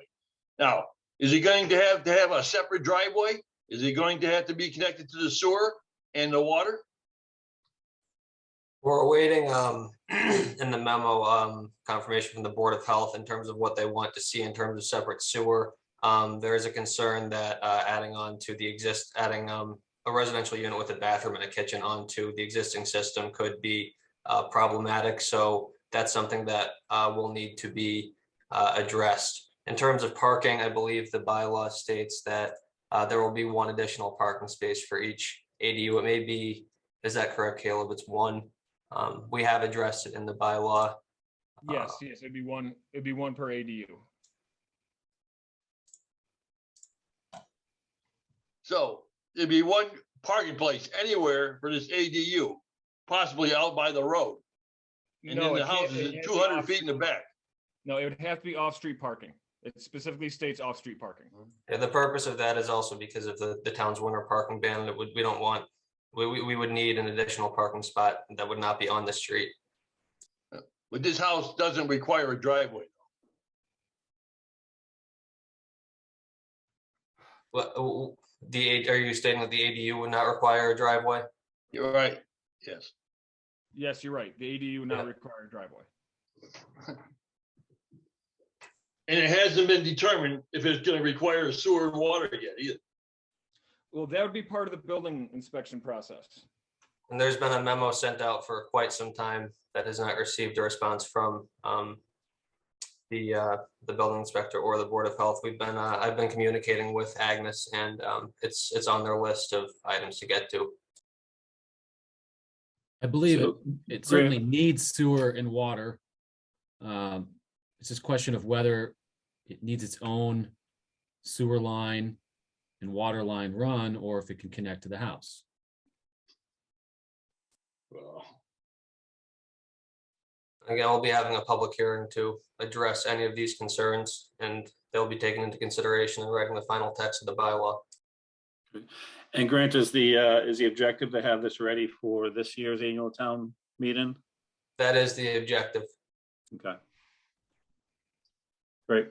When is so it'll be another public hearing, and tonight was just really a review of the proposal. We're not, I wasn't planning entertaining a motion of support or anything. I think it was just educational in nature. And then when it's finalized, we can come back around and get a board motion unless anybody else has a motion or wants to do anything differently. But that was kind of the intent for tonight, was just to review the status and have this general conversation.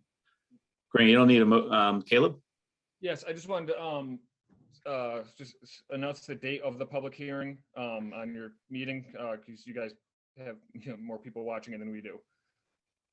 So yes, it'll be February 23rd at 7 o'clock would be the public hearing for the ADU bylaw. Thank you. Okay. And you typically have a Zoom option for that, Caleb, as well? A Zoom meeting? What was that date, Caleb? February 23rd. Great, thank you. Great. Any other questions from the board?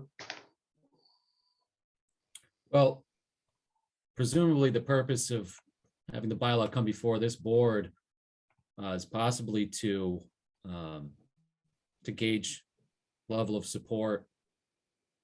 Will there be a formal position be taken by the select board is my question.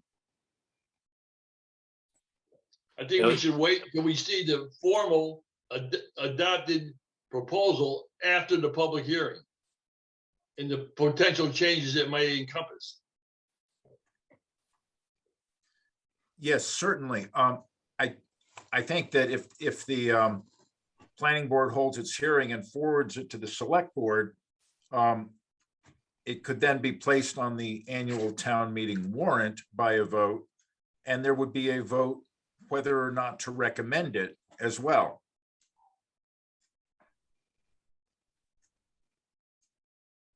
Okay, that sounds good.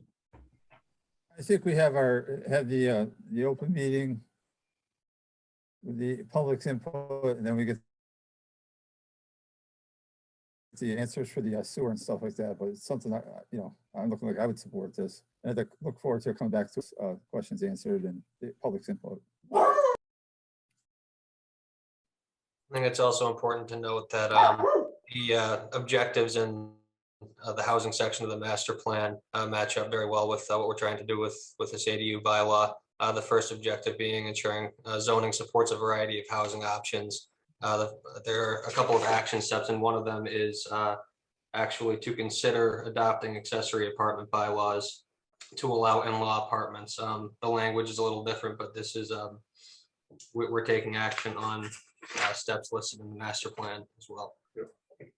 But this is an in-law proposal, as I said earlier. This is just a general, put a little house in the back of your yard and make a few bucks, as you so stated. It's got nothing to do with the in-law thing, apartment. It should be an option for everybody, no matter, it's, I understand the concern of this being important for our older population, but we did not want to restrict the bylaw to only one demographic. Yeah, and I would suggest the board members take some time and look at the One Berkshire work and the strategy there, and then the master plan, and what BRPC is seeing for affordable housing, and what our senior population struggling with staying in their homes with them, multi-level homes and whatnot. And I think just the overall strategy of ADUs is not new. It's been around the country for a number of years. It's a proposal. Get more detail through the public, gets more input through the public hearing, and then get some polish around the bylaw, and then bring it back, and we'll vote for moving to annual town warrant, and then with a recommendation, take a vote on recommendation, support or not support, and then move it through. But I think it's a very, very important work, especially just from a discovery perspective at this point. So Grant and Caleb and Chris, thank you for that effort from all of you and your committee members on bringing this forward. So I know there's more steps to go through, but there's a lot to this, and which is going to lead me to a question, Mr. Hutchinson, at the end of our meeting about preparing for the annual town meeting. So because I think there's some important work ahead of us, not only with this, but some other things that happen in town too. So any other questions from the board members? All right. Hearing none, thank you, gentlemen. That was very helpful. Thanks for hanging on there. So appreciate it. Yep. Thanks for hearing us. Appreciate all the input.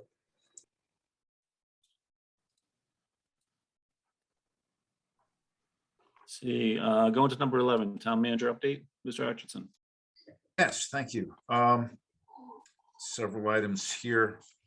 The town clerk received a petition and confirmed the signatures from Carrie Geibel, quote, to fully accept River Street Extension as a public way with road maintenance, including snow removal, sanding and grading, to be performed by the town of Dalton.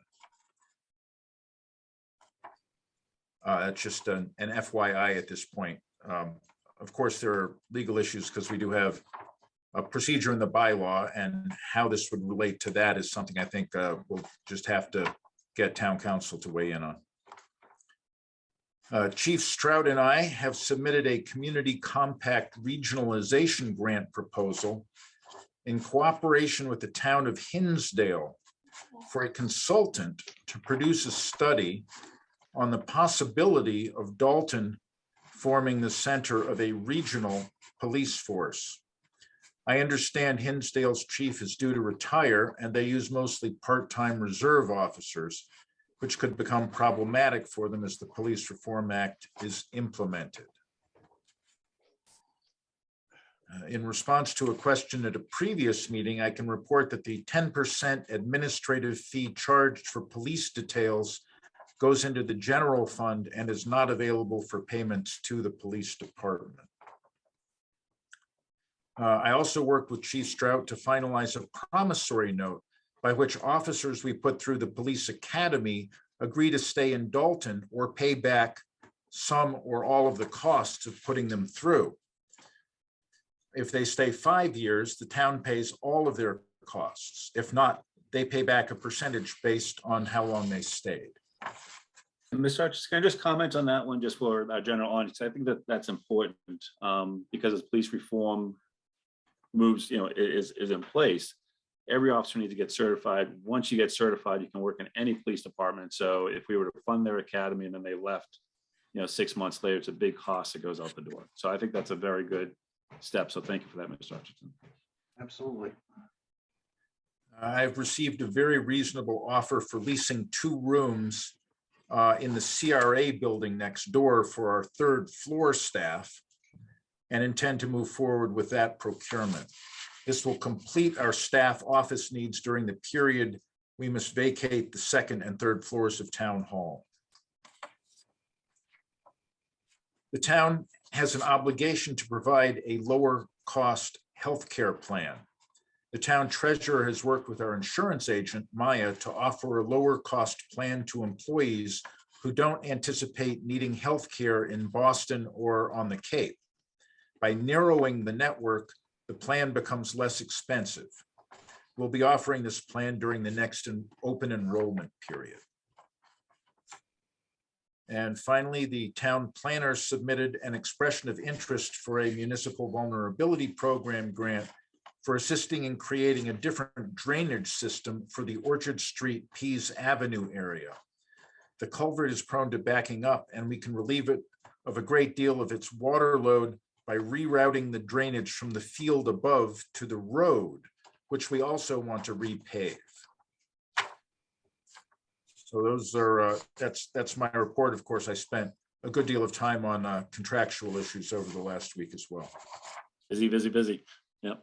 Any questions for our town manager? Thank you, Tom.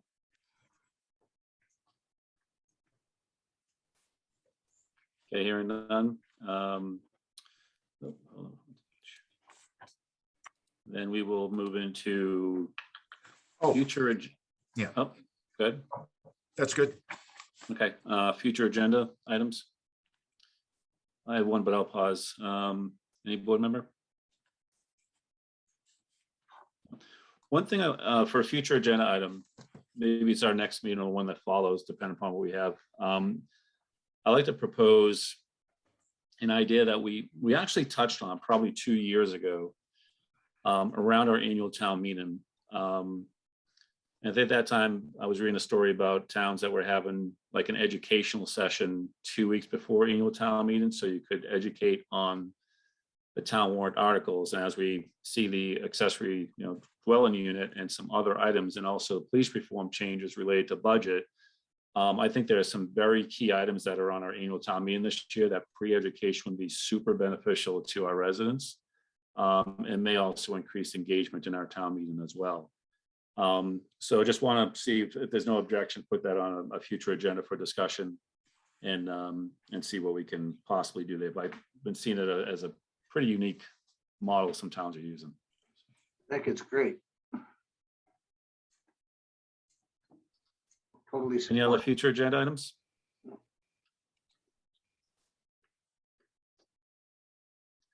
Okay. Items not anticipated 48 hours before the meeting. Mr. Hutchinson, I know you had one. Yes, I'm sorry, again, there is a sewer commissioner's item. The assessors just completed work on the warrant for the next bills to go out. And I believe you got a copy of that recently. I'm afraid I'm going to have to ask you to take that as an item not anticipated.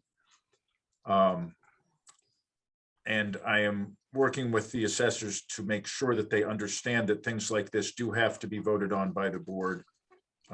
Anything you sign must be approved by the board. And I apologize for not having made that clear to them earlier.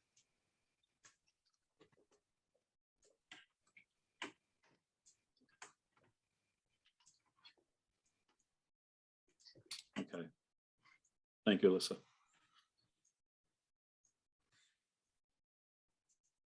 So we have to open, do we then technically have to open as a sort commission?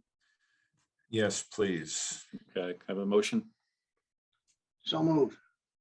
For a second? Second. Motion second, any discussion?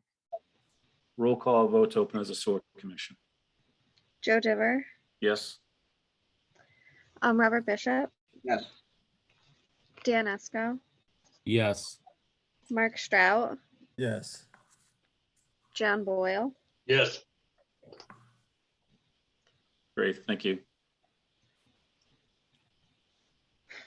Everybody just take a moment to read this, and then if I could have a motion to move forward.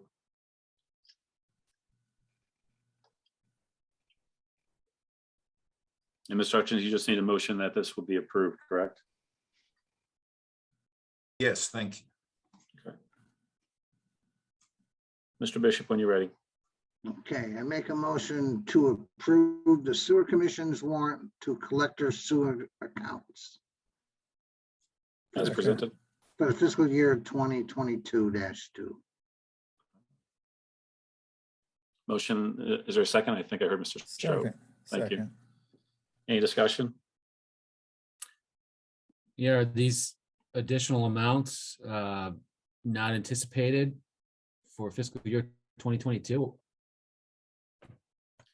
Could somebody please clarify? Yeah, should that fiscal year 2022-2 be 2022-3 or 20?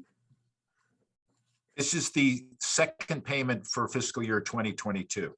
Okay.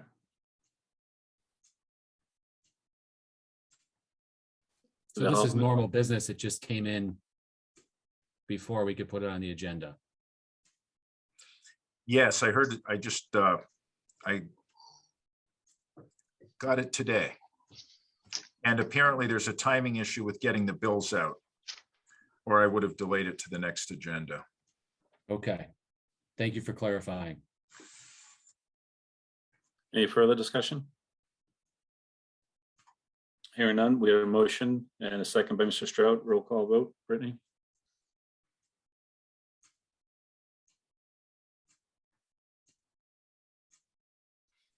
I was muted, sorry. Joe Diver, Yes. Mark Strout, Yes. Robert Bishop, Yes. Dan Esco, Yes. John Boyle, Yes.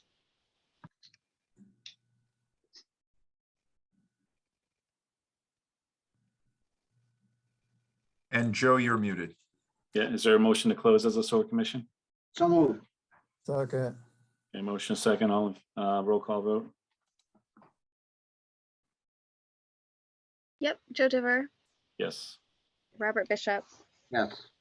Mark Strout, Yes. John Boyle, Yes. Dan Esco. Yes. Let me also note that this will require actual physical signatures. They will need at least 3 to continue. So if people can try to come in as soon as possible to sign, that would be very helpful. Thank you. I also just had one other item for not anticipated 48 hours before the meeting, and it's really I sent it to an email, but I just want to mention to everybody that the Dalton Division Road, Mr. Bull and I are tracking this very closely, but it was removed from, since there's no action by prior leadership and on the design component, we're at risk of losing Dalton Division Road funding. So it goes back into the new cycle and competes again for those dollars. So please take a look at that email, and I'd also like to put on a future agenda item, Mr. Hutchinson, with yourself and Mr. Hall to see what we can do with that as we kind of move this forward. So we'll have to, work closely with, ourselves and our highway super and town manager, and probably certainly other folks who can help influence these decisions in those groups. But I just want to make everybody aware, just in case you haven't seen your email, as well as make the community aware of that risk. So. Any questions for now? Okay, thank you. And I think that's it for those items. Remarks to the select board? Yeah. Mr. Boyle. Yep. Yes, I'd like, because of the gravity of this proposed bylaw, housing bylaw by the planning board, and it's the hearing's only the 23rd, which is a mere less than 10 days away, and the difficulty of communicating with the general public because we don't get coverage in the newspaper, and generally the Zoom meetings are not on TV. So a lot of things that go on in town government are not available for the general public to understand and be interested in and react to them. So what I'm suggesting is that we put a notice in the town website and list the pros and cons of this argument. I'm certain somebody from the planning board will list the pros. I'd be more than happy to list the questions, such as the sewer, water, parking, driveway, all the other questions they didn't have answers for. I'm kind of embarrassed that they didn't bring this, they brought this forward without that information. Well, we've been working on that information. I was not able to include it. If we had received that input, it certainly would have been included in the bylaw. This morning, I posted a notice of the public hearing to the town website. Contains just the general information, the date, the time, and what is to be discussed. But I would like to make it clear, this is not for the elderly, which has been the main perception in the community. That's why we're doing it. Well, mother-in-law apartments and things of that It can nature. certainly benefit the elderly population. We did not think it would be appropriate to restrict it to only the elderly population, however. Yeah, Well, I think yeah, well, a couple of things. I don't think it's appropriate to debate pros and cons. I think we just put the notice out there and have the public hearing. And then certainly any one of us can attend a public hearing to debate pros and cons on any topic for sure. And voice those at the other meetings too. But there's an age-friendly community strategy. There's a low-income housing strategy. There's a new labor market strategy, all related to housing crunch across Berkshire County. I think that has been clearly published and followed by the Eagle and Berkshire for sure. So, but yeah, I think there's a lot of different components that this program would help, but certainly let's all be engaged at whatever engagement we need and what you want and what your opinions are certainly matter. So, certainly similar to how ballot measures are communicated to voters in the state, the town could pursue that conceivably, putting together a one sheet. Yep. And this is also the purpose of That's the a future possibility. agenda. Yeah, future agenda to have the ATM educational session to really talk about these things and have the pros and cons out there and, you know, discussion, and people become familiar with the topics and form their own opinion and what they think is best for the town, and be ready at annual town meeting to vote their position. So I think we're gonna have a lot of engagement this year because we have some very interesting things in front of us. So. I will note that the presentation that the committee put together does include a list of pros and cons. So there has been work done to look at both sides.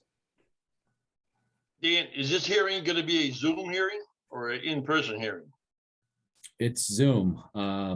That's how these meetings I'd have. be certainly willing to update that to in-person with a remote option if that was, if that is possible.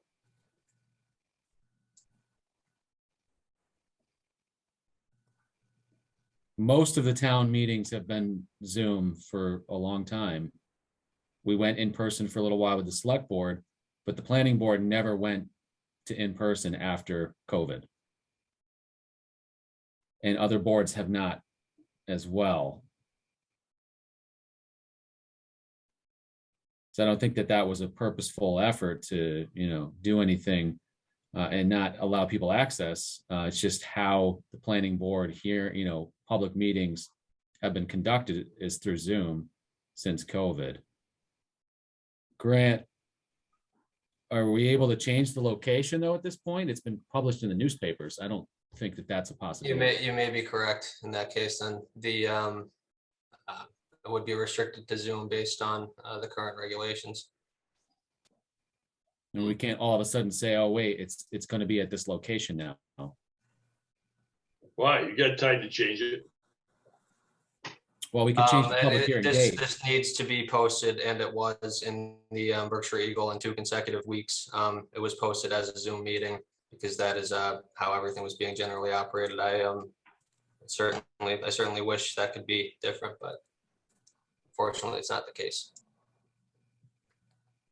Well, we were just talking about the problem, you know, how problematic it has been to have in-person meetings, and that when the metrics allow, we're going to resume that for the select board at the very least. But having a big public meeting, you know, we certainly want to make larger plans for such an effort for that type of hearing. The other thing, the other request is that, or thought, I guess, because our meetings are on Zoom, we have Dalton Community TV that records our meetings, and then we'll run them again on Dalton Community TV. Does a planning board get covered by Dalton Community TV, or could this particular hearing be covered? And at least then people can watch and listen and learn. They may not have comments, but they can listen to the other comments made. And there's another option to get this piece out. Just a thought, but I'll defer to who's the chair of the planning board. I should know this. It's Andy Piernick. Thank you. Yep, that was Andy. Thanks, John. Okay, any other, like Mr. I would just say, Mr. Boyle's comments are noted, and Grant, if you could follow up with Andy and see if we can coordinate with DCTV at the very least. Yes, I'll follow up with Andy, and yeah, that'll work. Great, thank you. Any other comments from the select board? Okay. Hearing none, I'll go to the announcements. Dalton Police Department is reminding the citizens of Dalton of the winter parking ban, which is in effect from November 13, 2021 through April 15, 2022. There is no parking on streets between 1 a.m. to 6 a.m. The following committees have vacancies and are looking for volunteers: ADA Committee, Beautification Committee, Cultural Council, Dalton Cable Advisory Committee, Dalton Development and Industrial Commission, Dalton Green Committee, Finance Committee, Stormwater Management Commission, and the Waste Management and Recycle Committee. If interested, please reach out to Alyssa Machino at the Town Manager's Office by calling 684-6111, extension 202, or emailing amachino@dalton-ma.gov. For more information, can also be found on the town website, dalton-ma.gov. Our next meeting is scheduled to take place on Monday, February 28th, 2022 at 7 p.m. via Zoom. And we're going to, if I could have a motion to move to executive session and not to return to open session. For So moved. reason, go ahead, Mr. Bishop. So moved. Let me just go ahead and read the reason for the record. The reason is number 2, the exceptions to conduct strategy sessions in preparation for negotiations with non-union personnel or to conduct collective bargaining sessions or contract negotiations with non-union personnel, specifically police contract negotiations, dispatcher negotiations, highway, and the sergeant. And with that, motion to adjourn to executive session. So moved. I think you just, okay, thank you. And there's a second by Mr. Second. Strout. Yep. And roll call vote, Brittany? Joe Diver, Yes. Robert Bishop, Yes. Mark Strout, Yes. John Boyle, Yes. Dan Eska. Yes. Great, thank you. We'll stay on the same Zoom channel if we can stop the recording of the public.